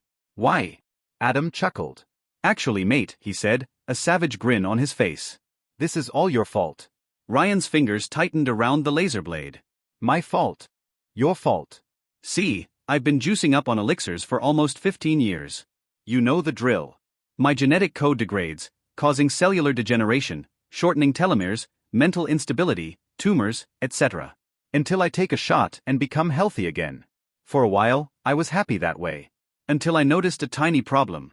Adam raised his thumb and index finger, keeping them straight and close to one another without touching. My powers are starting to go, let's say, haywire. I guess the elixirs can't heal everything, you know? Bugs slip through. You're going to die.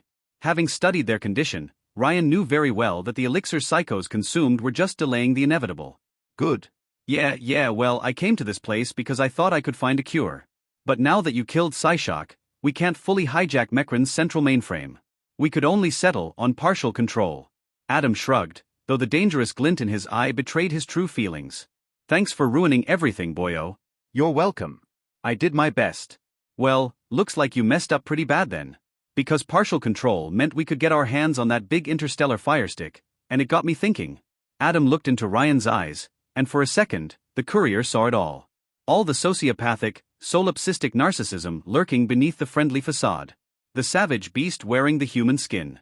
I'm going to die, but you people, Adam's sneer turned into one of pure hatred.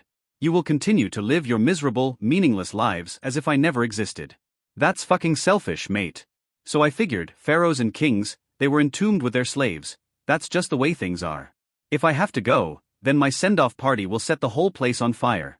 Jonestown. It was Jonestown all over again. That's your motive? In all of his endless wanderings, Ryan had never hated someone as much as this heartless, psychopathic prick. All this pain and sorrow, just because you wanted to pull off a Jim Jones? What can I say, mate? Adam shrugged it off with a cold, cruel smirk. Life ain't about winning or losing. It's about being happy. And the truth is, I don't want anybody to be happy without me. Ryan flinched, these words a cruel perversion of his own philosophy. Anyway, Cesare, Adam cracked his knuckles, while acid rain played with her knife. Poisonous rain clouds appeared in the skies above them. I know all about your sister's underwater base. And all the little children inside. The ogre's grin turned savage. I guess I will have fried fish for dinner.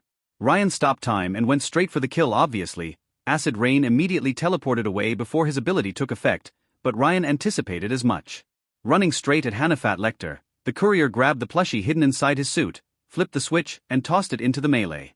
When time resumed, Ryan had closed the gap with Adam, getting past his goons to leap on the meta leader's chest. The madman could barely flinch in surprise before the courier sliced his face horizontally, targeting the eyes. The madman let out a scream of pain and surprise, before attempting to grab Ryan with his bare hands. Thanks to his enhanced sense of timing and rampage-boosted body, the courier fled out of range, before dodging a mighty punch from Frank the Mad. The giant's fist smashed the ground with enough force to create a small crater, the entire area shaking from the impact. Unfortunately, acid rain immediately teleported to Ryan's left and stabbed him in the flank with a knife. Only the courier's rampage-boosted reflexes allowed him to leap away and avoid a follow-up strike to the throat. Blood dripped from his flank, but the performance enhancer dulled the sharp pain. My eyes. Adam snarled, covering his wound. As Ryan expected, the madman's power only covered his skin, like an outer shell of diamond scales. But one couldn't see with eyes of hardened carbon. Still standing atop a flying platform, the land mentally caused stones to rise from the ground in the form of sharp spikes, forcing Ryan to stay on the defensive. Though he leaped around to dodge the stone traps, Frank the Mad began pursuing the courier with astonishing speed. Unlike the frail courier, he simply smashed through the land spikes. Saren, meanwhile, had floated atop a molten trash pile to gain the high ground. Acid droplets had started falling in a faint rain, damaging Ryan's cashmere suit. And the plushie had awoken, looking around with curious eyes. An angel, Acid Rain said upon noticing the rabbit, so amazed by its terrible cuteness that she stopped her assault on Ryan. It's an angel. The other kind. Ryan replied while running circles around Frank. Thankfully, while the Colossus had speed and range thanks to his size, it was much easier to dodge his attacks in an open space than the bunker's narrow corridors. Rabbit. The plushie raised its ears, listening to him intently. Ryan pointed a finger at Acid Rain. Attack. Happy birthday. The plushie leaped at Acid Rain with astonishing speed, hungry for blood. The maniacal psycho realized the danger and quickly teleported away. Unfortunately for her, no sooner did she reappear above a pile of trash that the plushie started climbing it. Let's hug. Once the beast was unleashed, none could escape it. While acid rain teleported out of sight and the plushie pursued her across the junkyard, the blinded Adam recovered from his wound to go on the offensive. His mouth widened like a pelican's, enough that the madman could shove an arm down his throat. He brought a long spiked chain out of his own stomach, swinging it with both hands. "We fight to the death, mate?" Adam asked, with a mix of gleeful savagery and fury. Somehow, he managed to pinpoint Ryan's position even without his eyes. Perhaps he had an enhanced sense of smell or hearing. "Yours first," Ryan replied, cutting a stone spike with his laser blade as it threatened to impale him. The courier might have said a joke under other circumstances, but he was through playing. He just wanted these monsters dead. Texas smash. Frank the Mad relentlessly continued his pursuit, attempting to bull-rush the courier. The ground trembled with his steps, Ryan narrowly managing to sidestep to the left before the impact. Instead, the Colossus hit a nearby pile of molten trash, metallic garbage absorbed in the Colossus' body. When he recovered, Frank had grown half a meter taller. As Ryan suspected, the Psycho could absorb metals to increase his mass and his range. He had to kill the weaker meta first, to make the stronger ones more manageable. "Let's see you dodge this." Saren unleashed a blast of air from her high point, while Adam and Frank converged on Ryan from both sides. The courier stopped time, moving between the various obstacles. Keeping Frank and Adam for last, Ryan instead rushed at the tower and the land defending it. The courier grabbed a grenade from under his suit and tossed it at both. The projectile exploded when time resumed, the blowback blasting the land off her platform and sending the silent Psycho to the ground. But though Mekran's tower trembled, it didn't break. Crimson force fields automatically appeared to shield it from damage. Though disappointed, Ryan settled for a consolation prize. Like a hawk falling on a mouse, he cut the land in half below the waist with Reload's blade before she could recover. The creature made no sound and didn't shed blood. Instead, both halves fell off the ground without any reaction. Was she even alive? Ryan didn't have time to ask himself questions, as Adam was instantly upon him. The cannibal maniac moved with cat-like grace in spite of his enormous size, his spiked chain surging through the air like a swift serpent. The courier had to stop time to dodge and noticed Saren ready to attack from her rookery. Grabbing a small gun inside his back pocket, Ryan shot her repeatedly in the face in the frozen time. When the clock moved again, Saren's head exploded into gas, vaporous fumes escaping from her hazmat suit. Ryan also noticed that Acid Rain's toxic clouds had moved north, perhaps to escape her pursuer. Changing his strategy from close combat to ranged attacks, Frank the Mad grabbed his base and tossed it at Ryan as easily as a frisbee. Ryan managed to leap to the side while the projectile crashed behind him, only to almost stumble. The courier glanced at his left foot, finding it encased in a shell of stone. The land's upper half was crawling at him with her arms, her hateful eyes glowing yellow. Exploiting his distraction and the time stop's cooldown, Adam caught Ryan's right arm with his chain, the spikes tearing at his flesh. Though he had grown almost numb to any form of pain, the time traveler had to keep his teeth clenched, as the two psychos pulled him in opposing directions. The spikes tore through his hand's muscle, making him drop his lightsaber. Damn, if this continued, they might tear his whole arm off. "On second thought, mate, I won't kill you." Adam opened his mouth again and spat out a new item from his gullet. A syringe full of an azure blue liquid, and bearing a familiar helix symbol. An elixir. Oh god no. Anything but that. "I'm going to destroy you," Adam said with a laugh, raising the potion like a knife with one hand and holding the chain with the other. "You know what they say, like father, like son." Ryan shouted the safe word. Jar Jar B. He didn't finish his sentence. A crimson sphere hit Adam's chain and melted its links, while the surprised Psycho took an anti-tank shell to the face. The blast propelled the invulnerable maniac against the tower's force field, while the elixir shattered on the ground. "Mr. President." Frank the Mad immediately attempted to rush at his leader's side, only for an enormous shape to fall upon him from the skies. The impact blew dust in all directions, Ryan only able to see a winged shape pinning the colossal Psycho to the ground, two giants trading blows. Meanwhile, a horde of rats emerged from the junkyard and immediately fell upon the bisected land, burying her beneath their swarming mass. Ryan glanced at the spot where Saren used to stand, noticing Lonka and Jamie in civilian clothing in her place. They looked like shit, their face covered with ashes and minor wounds, but the courier had never been so relieved to see them at all. And of course she was there. Her mech landed right behind Ryan, battered, dented, but still ready to take names. "You made me keep your fucking cat, Ryan," Vulcan declared, raising her cannon at Adam. "You aren't dying before I kill you." Ryan had to admit it, being the damsel in distress was a nice change of pace. Usually, he was the one doing the rescuing. But it wasn't very relaxing, for the junkyard had erupted into complete chaos. An increasingly taller Frank traded blows with Wyvern in dragon form, the colossal reptile pushing her opponent against a pile of molten trash. For every hit the superheroine inflicted, the psycho seemed to gain additional height. However, Lanka sniped him with white-colored spheres from her vantage point, shrinking Frank and keeping his size manageable. Was she Cancel's lost sister or something? You teamed up with Wyvern? Ryan asked Jasmine, astonished. Temporarily, Vulcan replied, unleashing a volley of bullets at Adam. While the psycho's carbon skin shrugged off the projectiles, the repeated shock prevented him from moving forward. Very temporarily. You could tell the situation was bad when those two set aside their differences. Having devoured the land and left nothing behind, Chitter's rats moved on to Adam, but the meta's leader proved to be a harder meal. He stomped on the rodents, turning them into blood smears on the ground. Even when they tried to bury him under their weight, his enhanced strength allowed him to shrug them off. Exploiting the distraction, Ryan grabbed a knife with his unwounded arm and managed to free his leg from the land's dirt binding with it.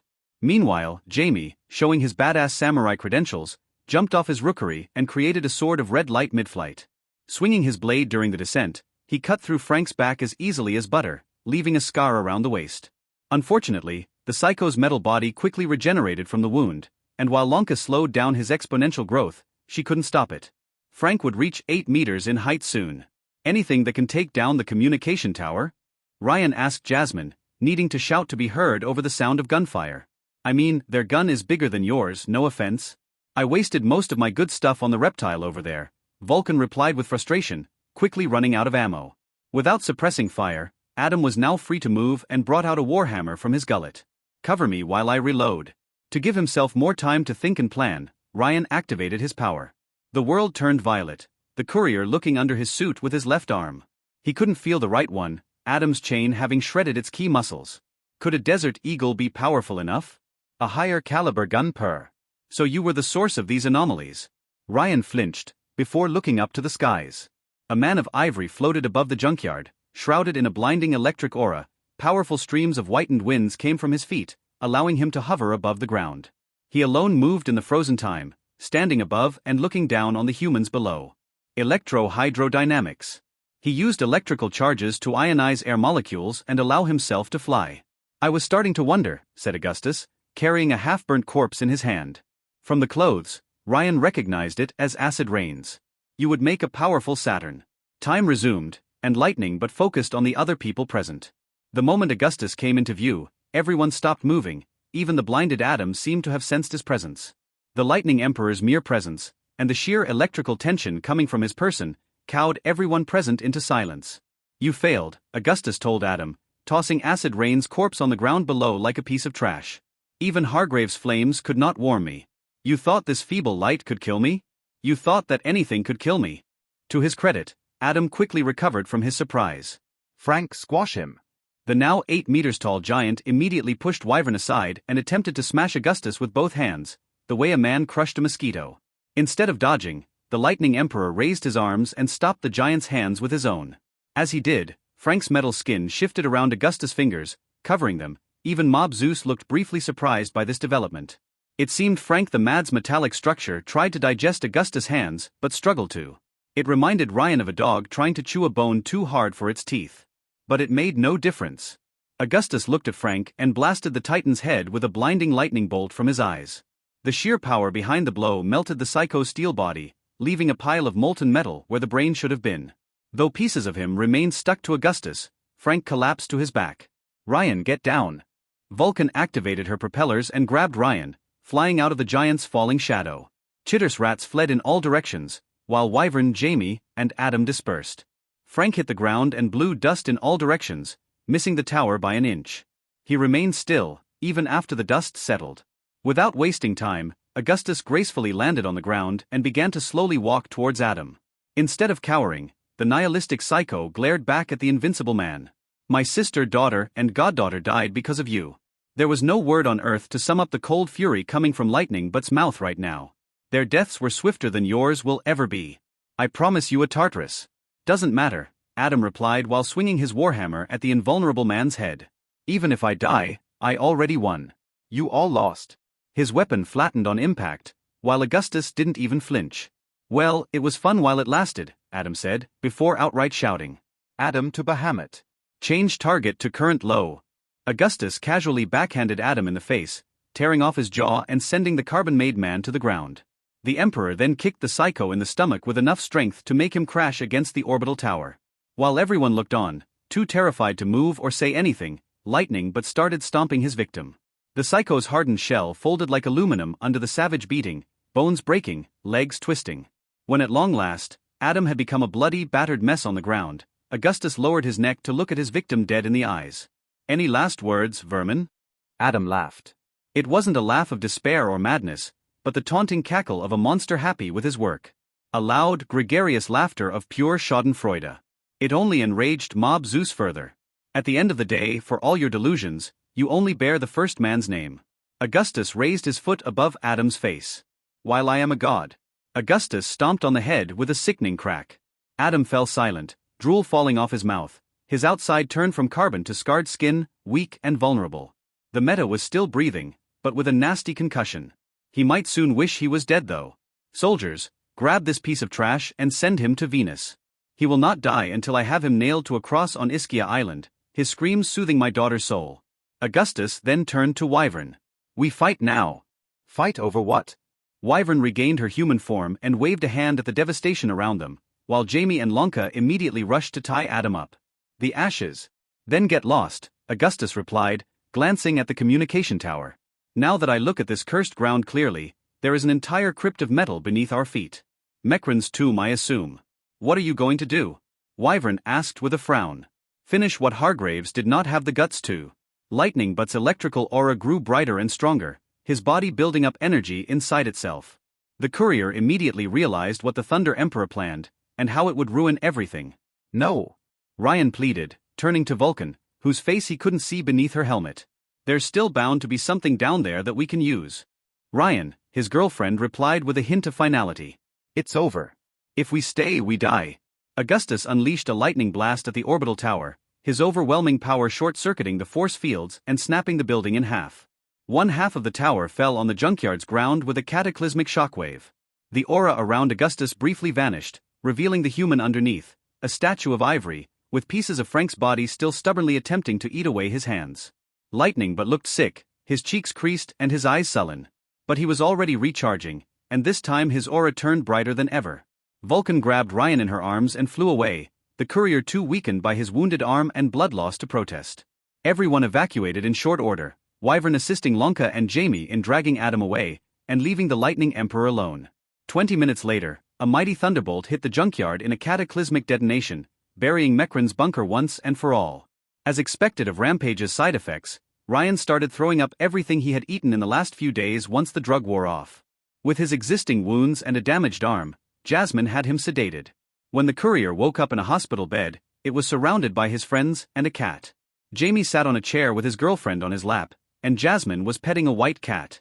Only Lonka stood on her own feet, her back against a white, featureless wall. "Hello, Sleeping Beauty," Lonka mused, though her usual devil-may-care attitude had softened up a little. "My, were you worried for me?" Ryan asked, raising his bandaged left arm. He could actually feel pain now, which was an improvement over its previous state. "Didn't anyone tell you I'm immortal?" Kyung chuckled, though her boyfriend didn't. Jamie was happy to see the handsome courier alive but clearly didn't like the joke. "There." Jasmine all but dumped the white cat on her boyfriend. "Now it's your turn." "Schrödinger." Ryan grabbed the cat, who immediately took the courier's lap as his own throne. "You're alive." "I don't know how," Jasmine admitted. Kyung looked at the cat with a worried gaze, clearly forcing herself to stand the feline's presence for Ryan's sake. Out of everyone at the factory, only that fucking cat made it out alive. That pet is luckier than Fortuna. Did she make it out? Ryan asked, before correcting himself. Who else made it out? Precious few, Jamie admitted with a sorrowful face. Fortuna and her parents were far enough away from ground zero to avoid being killed outright, probably thanks to her busted luck, Lonka added. The house almost collapsed on us when the meta targeted MT Augustus, but we avoided incineration. Neptune survived too. Ryan's voice died in his throat. Is Len alive? The group exchanged glances, while Jasmine scowled outright. You don't need to sugarcoat it, Ryan declared, his hand tensing on Schrödinger's back. Say the truth outright. I expect it. Almost everyone on Ischia Island perished, either from the laser itself or the searing ashes, Jasmine said bluntly, though she was clearly crestfallen. Only Geist lived, if you can call it that, and the few of us who were fighting outside Ground Zero. The underdiver didn't survive. Ryan said nothing for a moment. Whether it was because of the anesthesia, the tiredness, or the gnawing realization that he had completely messed up this run, he couldn't muster the strength to feel anything. "I'm sorry," Jamie apologized. "I know it's a cold comfort, but nobody could have stopped this." He meant well, but it only hurt more. "I could have," Ryan said. Once again, he had failed to protect Len from psychos. "You couldn't," Jamie insisted. "It happened in a flash, no time to think." "You're a hero, Ryan," Kyung said. "You probably prevented Adam from firing the beam again and killing thousands." "It was completely foolish, you mean?" Jasmine snarled at Ryan. "What were you thinking, attacking them head-on?" "Hey, I tried to call for backup but nobody answered," Ryan replied. "And I thought I could pull off a Tony Montana." "Well, you did," Lonka said with a snicker. "Your own drug did more damage to your system than the meta, from what I heard." "We're in Sorrento, south of New Rome," Jamie told Ryan. "You can still see the fires out of the windows," Lonka said, Kyung elbowing her. "It's one of our cities, so it's safe here," Jamie reassured the courier, in an almost paternal way. "With your genome metabolism, you should recover in no time." At this point, Ryan wasn't sure if he should drag out his recovery time or put a bullet in his head right this instant. He decided to wait a little, to get a clearer picture of the situation. "What's going to happen now?" "We bury the dead," Jamie said grimly. "After that, we rebuild and we continue to move forward. That's all we can do." "I don't think now is the time to speak of it," Kyung told her fiancé. "Yeah." Jamie rose up alongside his girlfriend. "We'll let you rest, my friend." "Lonka." Yeah, Lonka said, as the trio left Jasmine and Ryan alone. The courier heard her grumble while closing the door behind them. "Goddamn lovebirds." Vulcan waited a few seconds for the other Augusti to leave, before turning to Ryan. "You're holding up?" She tried not to sound concerned but wasn't very good at it. "You owe me one." "Unfortunately, I can only pay with my body, my money went down in ashes." Ryan's response drew a chuckle from the genius. "Is my car all right?" "No." Jasmine shook her head, mourning this beautiful device's destruction too. "Adam blew it up alongside my foundry." If Len's demise hadn't finished off Ryan, his car's murder did. The chronoradio was gone, and even if he memorized the plans for Len's device, it wouldn't work without the brain powering the Plymouth Fury. What did his car do to the meta to deserve such bitter treatment? Besides running them over again and again? Someone knocked on the hospital room's window, the genome couple immediately looking up at it. "Hi," said Wyvern while opening the window from the other side. Ryan found the scene extraordinarily familiar. Jasmine immediately revealed a gun hidden beneath her trousers, pointing it at Wyvern's face. "Get the fuck out of here, Laura." "Jasmine, can we stop doing this?" Wyvern sighed. "Stop fighting for once? After everything that happened, aren't you tired of it too?" "I come in peace." Vulcan kept her weapon raised, finger on the trigger, and then lowered it.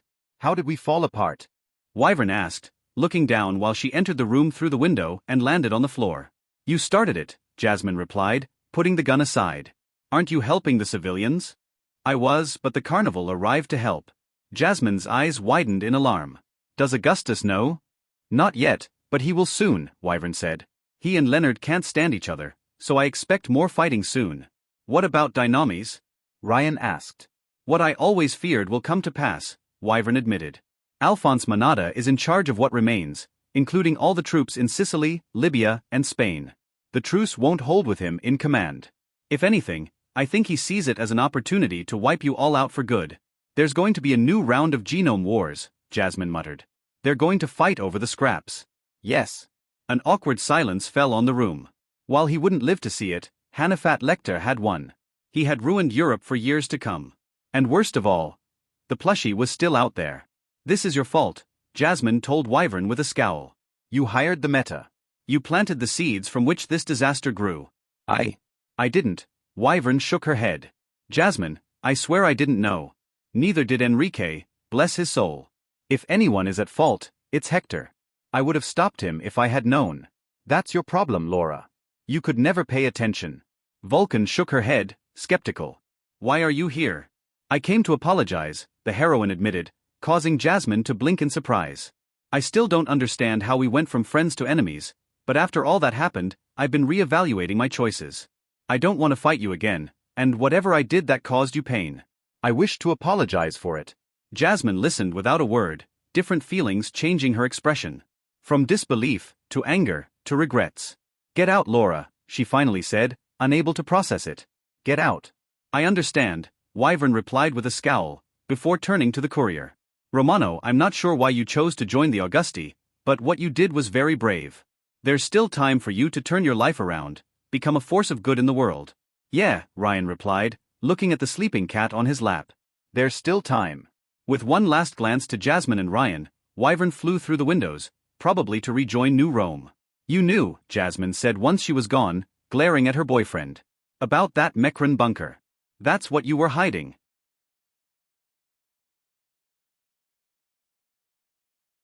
"I knew Mekran kept a weapon stash below," Ryan admitted. "Not that he had an orbital lasers control panel." "And you didn't tell me?" she snarled. "Fuck Ryan, we slept together. In my bed.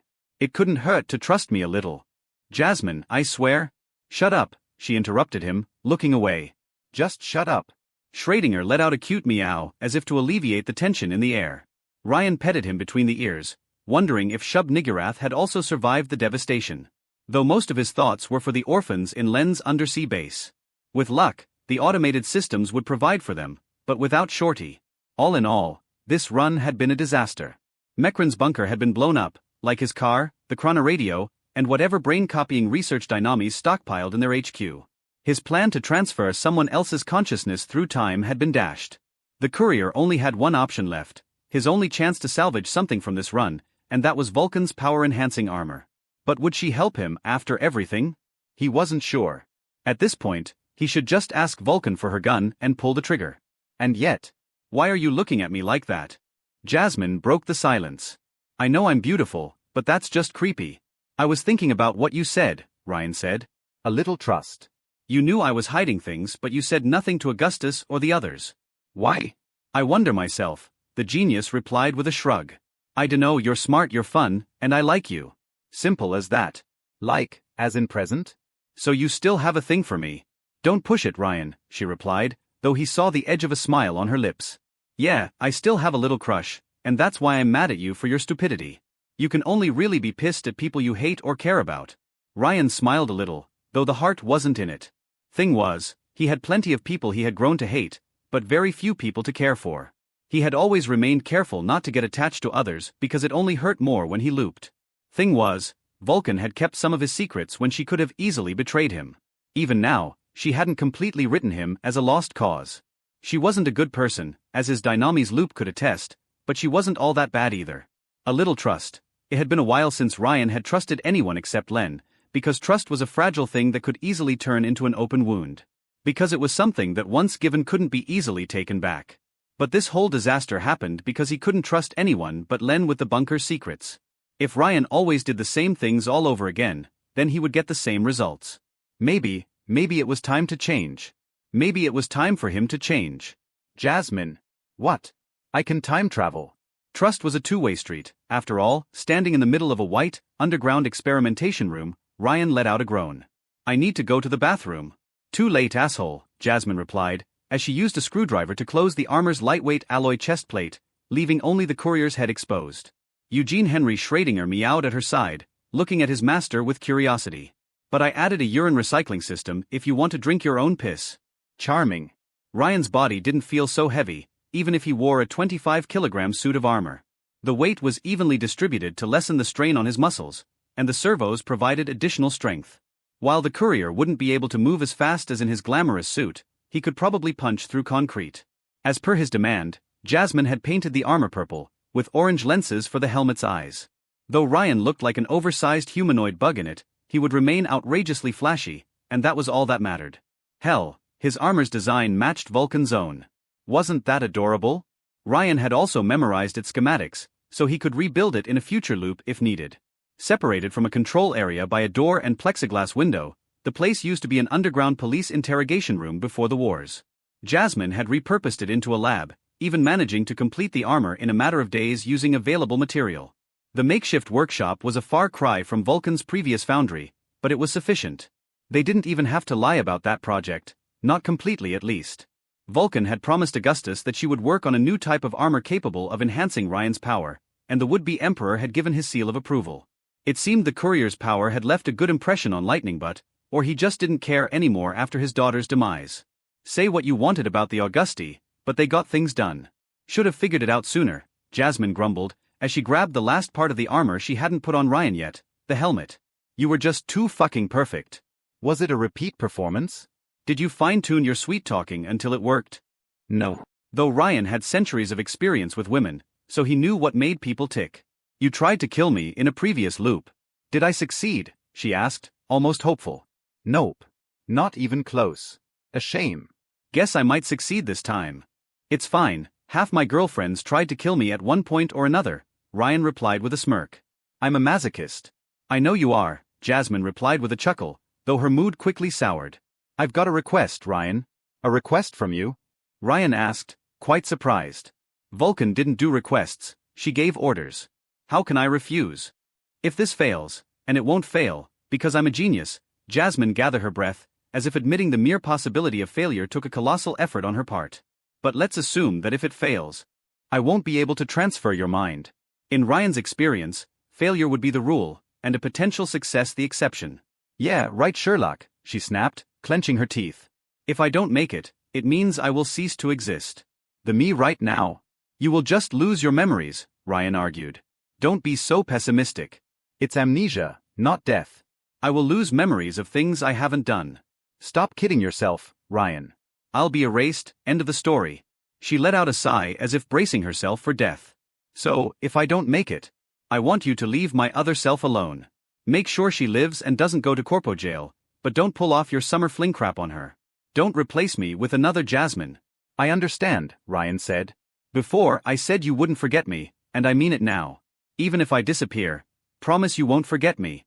I promise. He had made that oath before and always kept it. The helmet in her hands, Jasmine pushed her lips against Ryan's. The courier put his hands behind her waist, the armor clinking as it moved, and held her tight.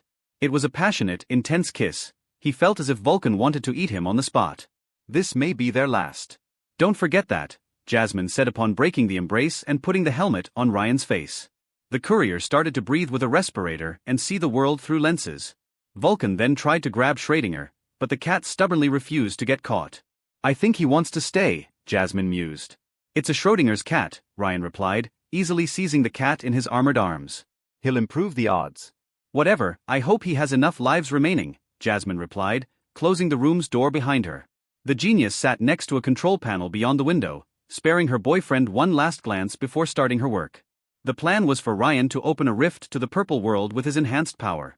Though the courier had never succeeded in doing so for centuries, it should allow for physical time travel, at least in theory. It was a far-fetched plan, even a risky one, but they had exhausted all other options. Since they had lost the necessary tech for a consciousness transfer and Europe would soon erupt in conflict, there was no other way for Jasmine to survive the restart. The chances were slim, but one could always hope. If you think you might die, why are you going along with it? Ryan asked Jasmine as she began hitting buttons on her control panel, fine-tuning the armor's functions. Schrödinger waited, strangely silent. You could keep me chained up in your basement. Don't tempt me, Jasmine replied, pulling a lever on her control panel.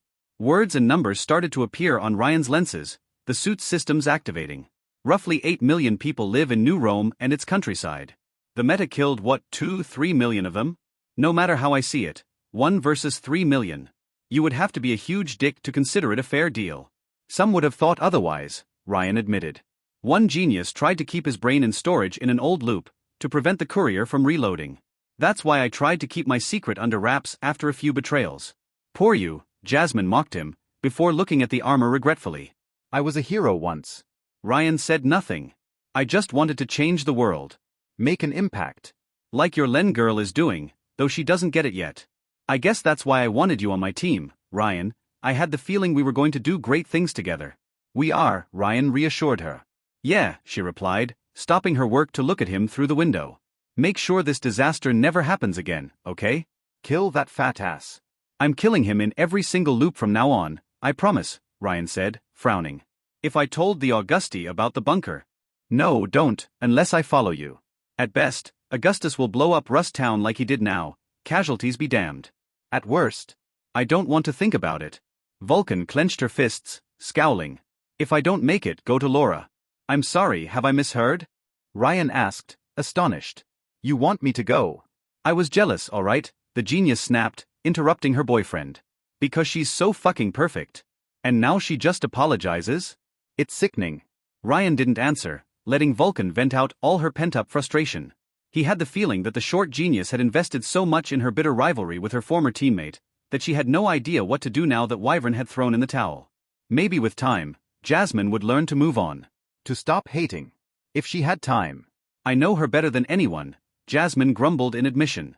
She'll help getting rid of that bunker, if only because she's too stupid to see the possibilities. She isn't corrupt, just goddamn naive. Ryan wasn't sure if it was meant to be a compliment or an insult. Knowing Jasmine, probably both. Do you regret joining the Augusti? The courier asked his girlfriend. She considered the question for a few seconds. No, I don't regret it, Vulcan finally said. It wasn't the best choice, but it was mine. If that makes sense. It didn't, but the courier accepted it all the same. In any case, the genius finished typing on the control panel and looked through the window. Ryan, we're ready. Open the path to that purple world, for the both of us. I will do all I can. Do or don't. There is no try. Both burst out laughing. Ryan couldn't believe they even shared the same love for pop culture. Truly, they had been a match made in Mafia heaven. Even if it ended terribly, this loop had been something special. Gathering his breath and holding Schrödinger in his arms, Ryan activated his time stop. Now was the moment of truth. The world turned violet, as the purple world and their universe converged. Instead of freezing in time, Vulcan's armor kept working inside the temporal anomaly. Even if the experiment failed, at least Ryan could upgrade his arsenal for later runs. 2 seconds within the time stop, the courier immediately noticed something unusual. Bright violet particles began to appear inside the interrogation room, swirling points of light coming off from his person. They floated around the room, even as the universe remained frozen. The armor was meant to focus Ryan's power, to fully harvest the theoretical violet flux radiation that powered spacetime manipulators. Could this be those particles? As 2 seconds turned into 3, 4, then 5, the number of these lights only increased at an exponential rate, from a few dozens to thousands, shrouding everything around him. Their color turned from bright violet to purple, and they grew from the size of fireflies to bubbles. At this point, Ryan reached the 10 seconds limit and decided to stop before he accidentally made a new save. This was a mere initial test to access more power from the purple world, but it wasn't worth setting New Rome's destruction in stone. The genome hastily cancelled his power. But the world remained frozen. In fact, the number of particles around him only increased, until they drowned his sight entirely. Schrödinger, Jasmine, the entire room vanished behind a veil of colored bubbles. Jasmine. Ryan attempted to move, but his body refused to. Or rather, the armor didn't follow his movement, keeping his limbs encased in steel. He couldn't even sense Schrödinger in his arms. Jasmine, I can't stop. No one answered. The veil of purple bubbles split open, finally allowing Ryan to see through the armor's lenses. But instead of the interrogation room, the courier looked at an icy, silent wasteland beneath a dark sky. Was this Antarctica? It would fit the stars' positions in the skies. Strangely, while the bubbles remained at the edge of his vision and the armor refused to move, Ryan saw snow move with the wind. It felt like watching a 3D movie from an outside perspective. Ryan's viewpoint focused on a dark metal dome emerging from the snow, perhaps a research station or something similar. His vision glitched out, showing a mahogany desk in a darkened room. 3 figures spoke around a table, although Ryan couldn't see them clearly. They appeared as phantoms made of blue particles. These higher dimensions defy physics and our understanding. A woman's voice. Yet, to master these alien worlds and conquer the stars is mankind's destiny. To survive, even thrive, in this hostile universe, humanity must ascend to a higher state. From man to overman, from Homo sapiens to Homo novus. Ascension through genetic engineering. A similar voice, but slightly different. Ryan couldn't explain it, but it seemed like the same actor voicing 2 characters. But governments and institutions will try to stop us, to preserve the status quo. Those old fossils can't see what's up ahead, they live in the past, while the future came to us with this craft. We were warned. Old nations are fragile things that will crumble to dust, or they will adapt. The chaos we will unleash is well within our budget. What was that? A vision of the past? The scene glitched out again, and this time he could only hear broken voices. Purple particles obscured his vision, like a VHS tape suffering from a breakdown. There is no place for black. Out of all the colors, it alone can't be safely harnessed.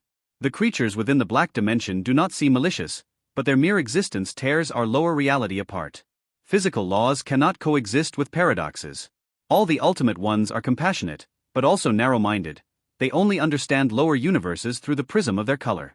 Limitless power without complexity. Or perhaps they see farther than we do. The veil of purple parted ways, revealing a green meadow populated with white rabbit plushies, dozens of them. They all looked at him, raising their ears as if they could see him through time and space. Their fur was covered in blood, and the courier noticed a dismembered human corpse hidden behind tall grass. "Hi," Ryan said. The plushies raised their tiny paws and waved at the courier in perfect synchronization. The purple particles' brightness intensified, and in a blink, they all exploded in a blinding flash. Ryan had to squint, though he managed to see a shadow inside the light.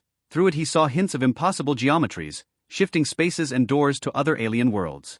A crossroads between realities, whose existence defied the physics of mankind's universe. He had entered the purple world. The shadow grew in size as if Ryan approached it. It vaguely looked like an inverted pyramid covered in eye-shaped spheres, though the courier couldn't work the details through the purple light. However, he could tell it was colossal in size. A flying structure the size of a planet, maybe a star. No. Not a structure. A living being. The godlike entity looked at Ryan with its countless eyes, and... It was May 8, 2020, a brand new day in Rome. His hands on the driving wheel, Ryan immediately parked at the nearest spot and glanced through the window. Cars passed by his Plymouth Fury and made their way towards the glitzy city, ready to gamble their souls to win fortunes in its glamorous casinos. Mount Augustus and Dynamis HQ stood proud, two would-be nations facing each other. Ryan observed his surroundings, trying to gather his thoughts. He had traded the armor for his usual clothes, and after checking, confirmed that everything was back in its proper place. Either the entity had killed him, or it activated a failsafe in the genome's own ability. And no sign of Vulcan either. She was supposed to call him immediately should she somehow manage to travel back in time, and so far, his phone had remained silent. Jasmine hadn't made it through. Well, Ryan let out a deep, sad sigh. That was a failure. The time traveler wasn't surprised, just disappointed. At least Ryan had managed to go back after all, instead of accidentally making a new save. It had only cost him a trusted friend, and everything else. But the genome had a chance to make things right, and he wouldn't waste it. Gathering his breath, Ryan put on the chronoradio, and prepared to make his way towards Renesco's place. "I still think we're alone in the universe." Ryan stopped, as Len's voice came out of the chronoradio. "It's all dark and cold beyond our little blue planet." "We aren't alone," Ryan's own voice answered through the radio. "And if you ask me, the stars shine brighter still." The courier behind the wheel froze, as he heard himself discuss with Len through the radio. It didn't take him long to realize what was happening. He listened to a recording.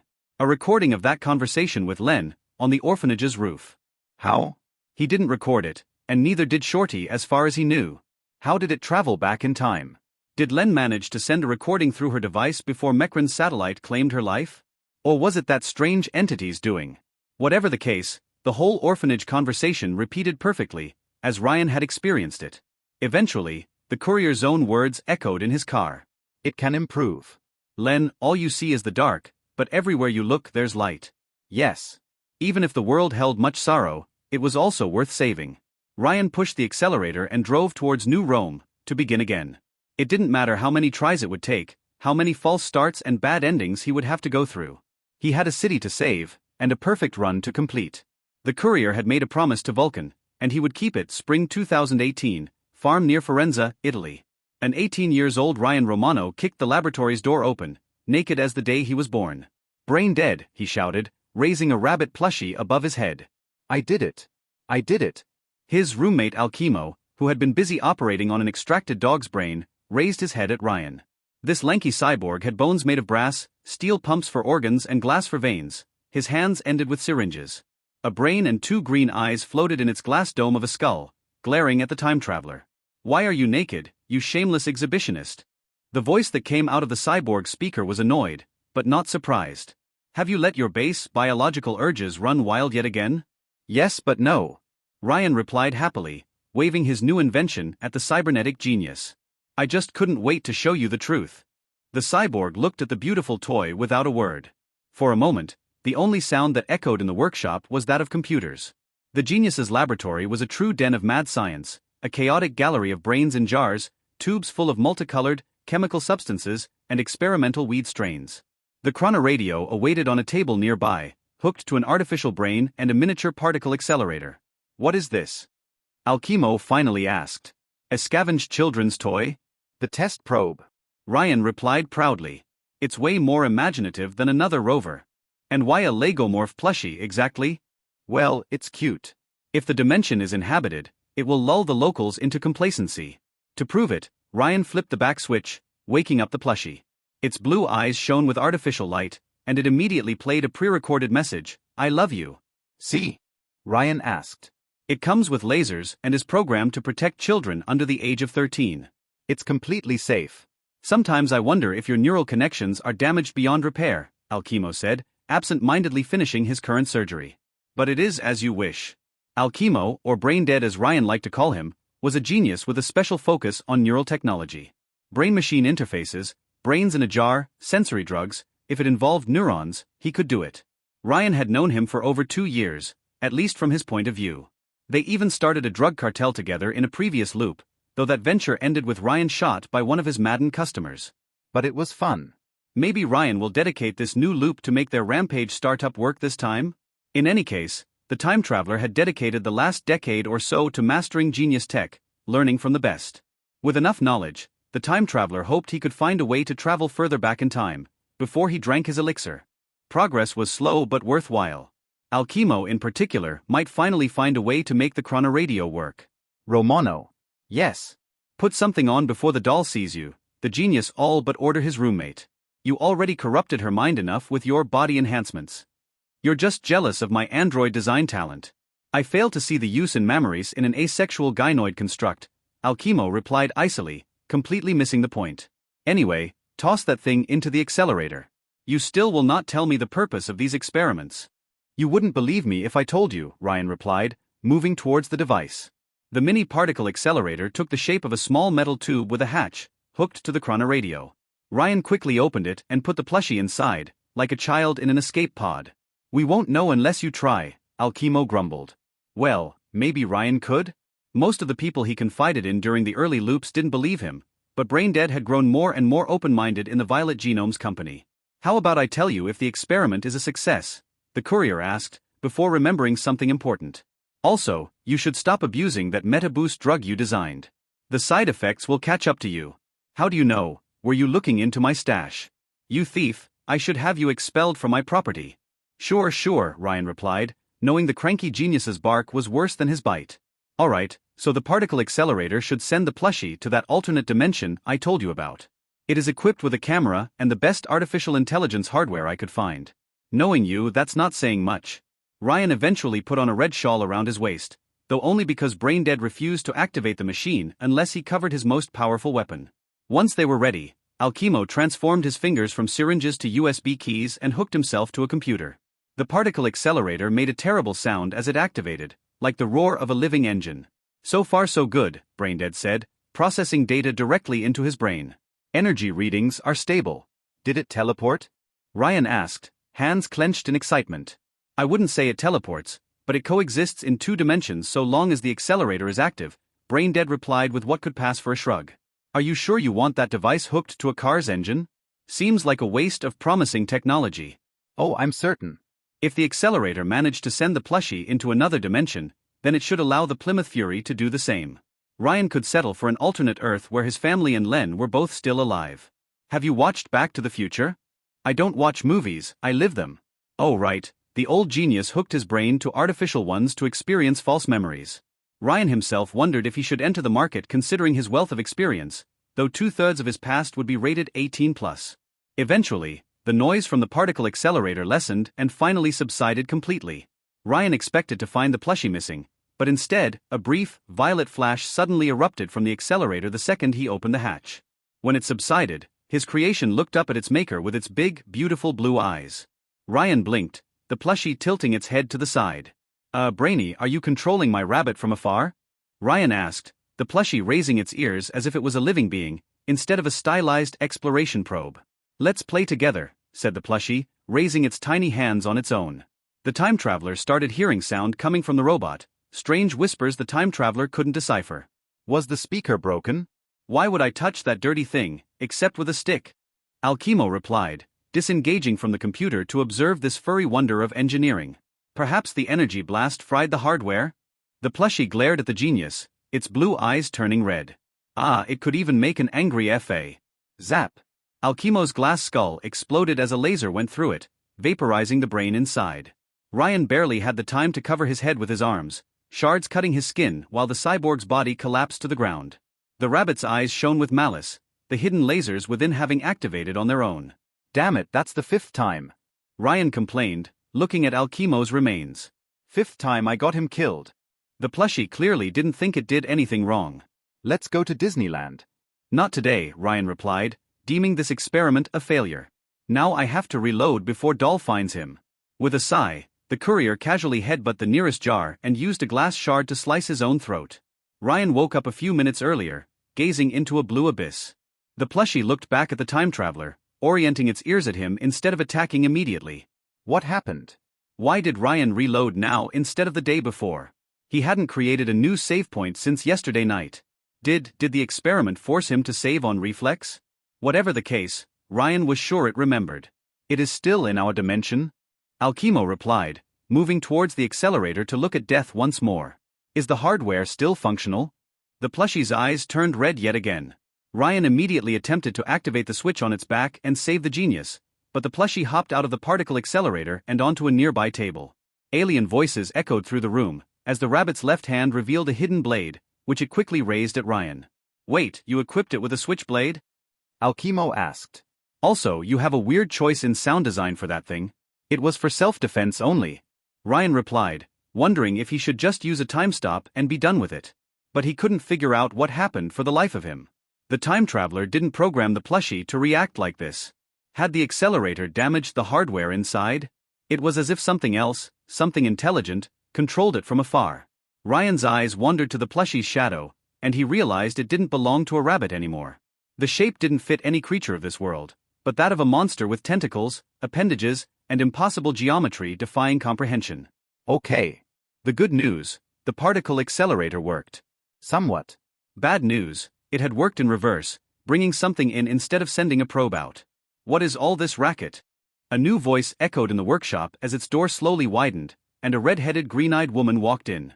While she looked normal at first glance, with a lovely heart-shaped face, one only had to give a cursory glance at her arms to realize her true nature, that of a lifelike mannequin, animated through technology. Doll was a robot, a gynoid animated by an artificial brain created by Alkimo, one advanced enough to pass the Turing test. Though he pretended to have created her to assist him in his work, Quicksave was sure the genius actually wanted human company. Brainy might have let go of his physical needs, but emotional ones were another matter entirely. Still, Alkimo had only equipped her with a human face, a featureless body, and called it quits. It had fallen to Ryan to make her body truly human-like, in all the ways that mattered. He even gave her a name. Back off. Ryan shouted, the plushie hiding its switchblade arm behind its back and changing its eyes from red to blue. Even the alien voices had suddenly fallen silent. It's dangerous. Dangerous to you mayhaps, Alkimo mused, none the wiser. Methinks you cannot control your own creations. Dangerous. T looked at the plushie, immediately joining her hands together. It is so adorable, what are you hiding behind your back? The plushie slowly revealed his hand. But instead of a switchblade, it held a rose. I love you, it said to T. The gynoid couldn't help but gush, as she took the flower. Wait, Ryan thought, where did it find a rose in this lifeless dump? Thank you, Doll said, petting the plushie behind the ears. It is adorable. T, step away from the rabbit, Ryan pleaded. You don't know where it has been. But look at it, it's cute, the gynoid replied, holding the rabbit on her shoulder like a child, and the tiny monster didn't resist. She looked at Alkimo, who had observed the scene with some degree of amusement. Can I keep it, father? If you want, Doll, the genius replied with a grunt, uncaring. Do as you wish with it. Hey, wait, you can't dispose of my stuff like that. Ryan protested. Stop stealing from my medicine stash, and we'll talk. The plushie looked at Ryan over Doll's shoulders, its eyes turning from blue to red. Eventually, what was bound to happen happened. A containment breach. Research log B-101, Ryan told himself, fully dressed and rifle in hand. He didn't record anything though, he just wanted to monologue. My hunt for the plushie continues. The beast has eluded capture so far, but I do not despair. The plushie had used its cuteness to lull T into a false sense of safety, and then immediately ran away when she wasn't looking. Ryan had followed its trail for over 3 days. It wasn't difficult. He just had to follow the corpses, strung to trees with their own intestines. The beast is learning, Ryan observed. The first ropes had been crudely designed, collapsing under the weight of their owner. The newest ones were thicker, stronger, more complex. Though it appears to focus its unbridled hostility towards humans. While the rabbit attacked Alchemo on sight, he didn't trigger a hostile reaction. Ryan had also crossed paths with animals like wild dogs and hares during the search, yet none had perished at the plushie's vicious claws. Perhaps it found humans to be the most dangerous game of all, or something about Homo sapiens infuriated the creature on an instinctual level. Eventually, Ryan tracked the plushie to a farm closest to Alchemo's. He didn't have to look too hard, he had heard the voices when he approached the area. He found the farm's owner, a woman named Sarah, tied up on a bed of broken wood right in front of her barn. The plushie had shoved an apple down her throat, like a pig ready for roasting. The responsible party stood next to her, eyes crimson and white fur drenched in blood. It seemed to struggle with lighting a match with its associated box, while its captive looked at Ryan with pleading eyes. "Bad rabbit!" Ryan shouted, raising his rifle at the monster he had created. "Drop the match." The rabbit looked back at the time traveler and finally lit a match. "Don't do it," Ryan warned, keeping the rifle aimed at the creature's head. In response, the plushie dangled the match over the woodpile, seemingly entertained by the woman's muffled cries. "I know violence solves many problems, but not all of them. Mom." Ryan and the plushie looked at the barn, a blonde child no older than 10 peeking through the door. A tense standoff between an armed man and a murderous rabbit, with his mom in the middle. Well, this must have been quite an embarrassing sight. Child detected. The rabbit's eyes turned blue, and the alien voices fell silent. Entering cute mode. The rabbit instantly dropped everything to rush at the child, the lit match falling towards the woodpile and the captive. With supreme marksmanship honed through countless restarts, Ryan managed to shoot the match with a rifle, blowing it out before it could set the victim ablaze. The child screamed and stumbled as the plushie powered through the barn's doors. "You are my best friend," said the rabbit, grabbing onto the screaming child's leg with its bloody hands. "Let's hug." Ryan briefly worried for the child, but thankfully, besides refusing to let the kid's ankle go, the rabbit didn't attack in any way. The plushie's programming kept working, preventing it from attacking children under 13 and activating the protection subroutine. Now the time traveler just had to free the captive, pull the switch, and everything would return to normalk. Pop. Ryan blinked, unsure if he was experiencing hallucinations. For while the blood-drenched rabbit still held on tight to its new and unwilling best friend, a second white snow plushie had appeared out of nowhere, looking at Ryan with its big blue eyes. That wasn't good at all. Research log C011. Well, actually, now wasn't the time to monologue. Though only a ruin after the world ended, Firenze had only a few days ago welcomed a population of refugees, trying to rebuild the city. Dynamis had an enclave there, and even Augustus drug cartel had a presence in the area. But today, Ryan didn't see any humans as he walked through the city's empty streets. He didn't hear a sound. But he wasn't alone. Everywhere around him, white forms occupied every corner of the city. Rabbits. Rabbit plushies, everywhere. On the roofs, on the ground, behind the windows. None made a sound or even twitched. They just watched Ryan, as if they were all mere drones bound by a singular intelligence. "Well," Ryan said, "I fucked up."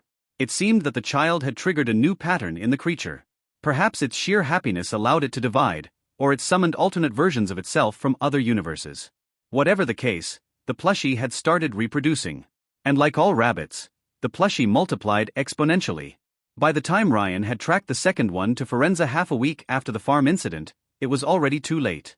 The time traveler wasn't sure what happened to the city's population, but he had no intention of finding out. "All right, I just doomed humanity yet again," the time traveler said, sighing before looking for a rope to hang himself with while the rabbits watched. "I shouldn't make it a habit."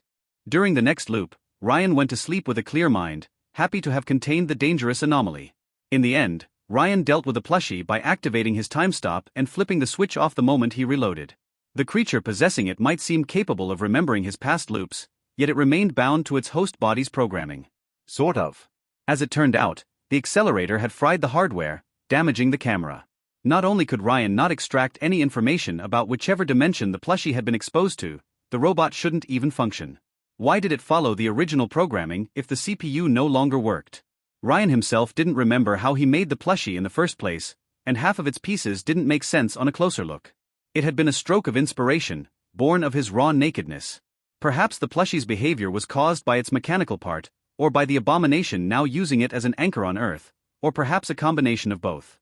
Ryan hesitated about destroying his creation, considering its threat to the world at large, but decided to keep it. It could prove an amusing last resort weapon, and he was curious about its true nature. Also, destroying the plushie might release whatever dwelled inside into their reality. Even Ryan wasn't crazy enough to try. In any case, the courier closed his eyes, dreaming about new adventures and how he would tell Braindead the truth. The plushie looked down from the bedside table, inactive. For hours, there was no movement in the room. Even the noises coming from Alchemo's workshop stopped. The genius ended his hard day's work with a moment of relaxation, replaying harvested memories from before the war. And then, with the slightest click sound, the plushie's off switch flipped to on. Without making any noise, the plushie hopped on the bed, leaning over the sleeping Ryan. The courier's slumber was too deep for him to notice, even as the shadow of death approached. The plushie observed its human creator without a sound, watching his chest rise up with his breath. "I will always be your friend," the plushie finally said. It raised the bedsheet to keep Ryan warm and then sat on the nearest pillow. The switch moved from on to off, and the plushie played statues. They would have so much fun together.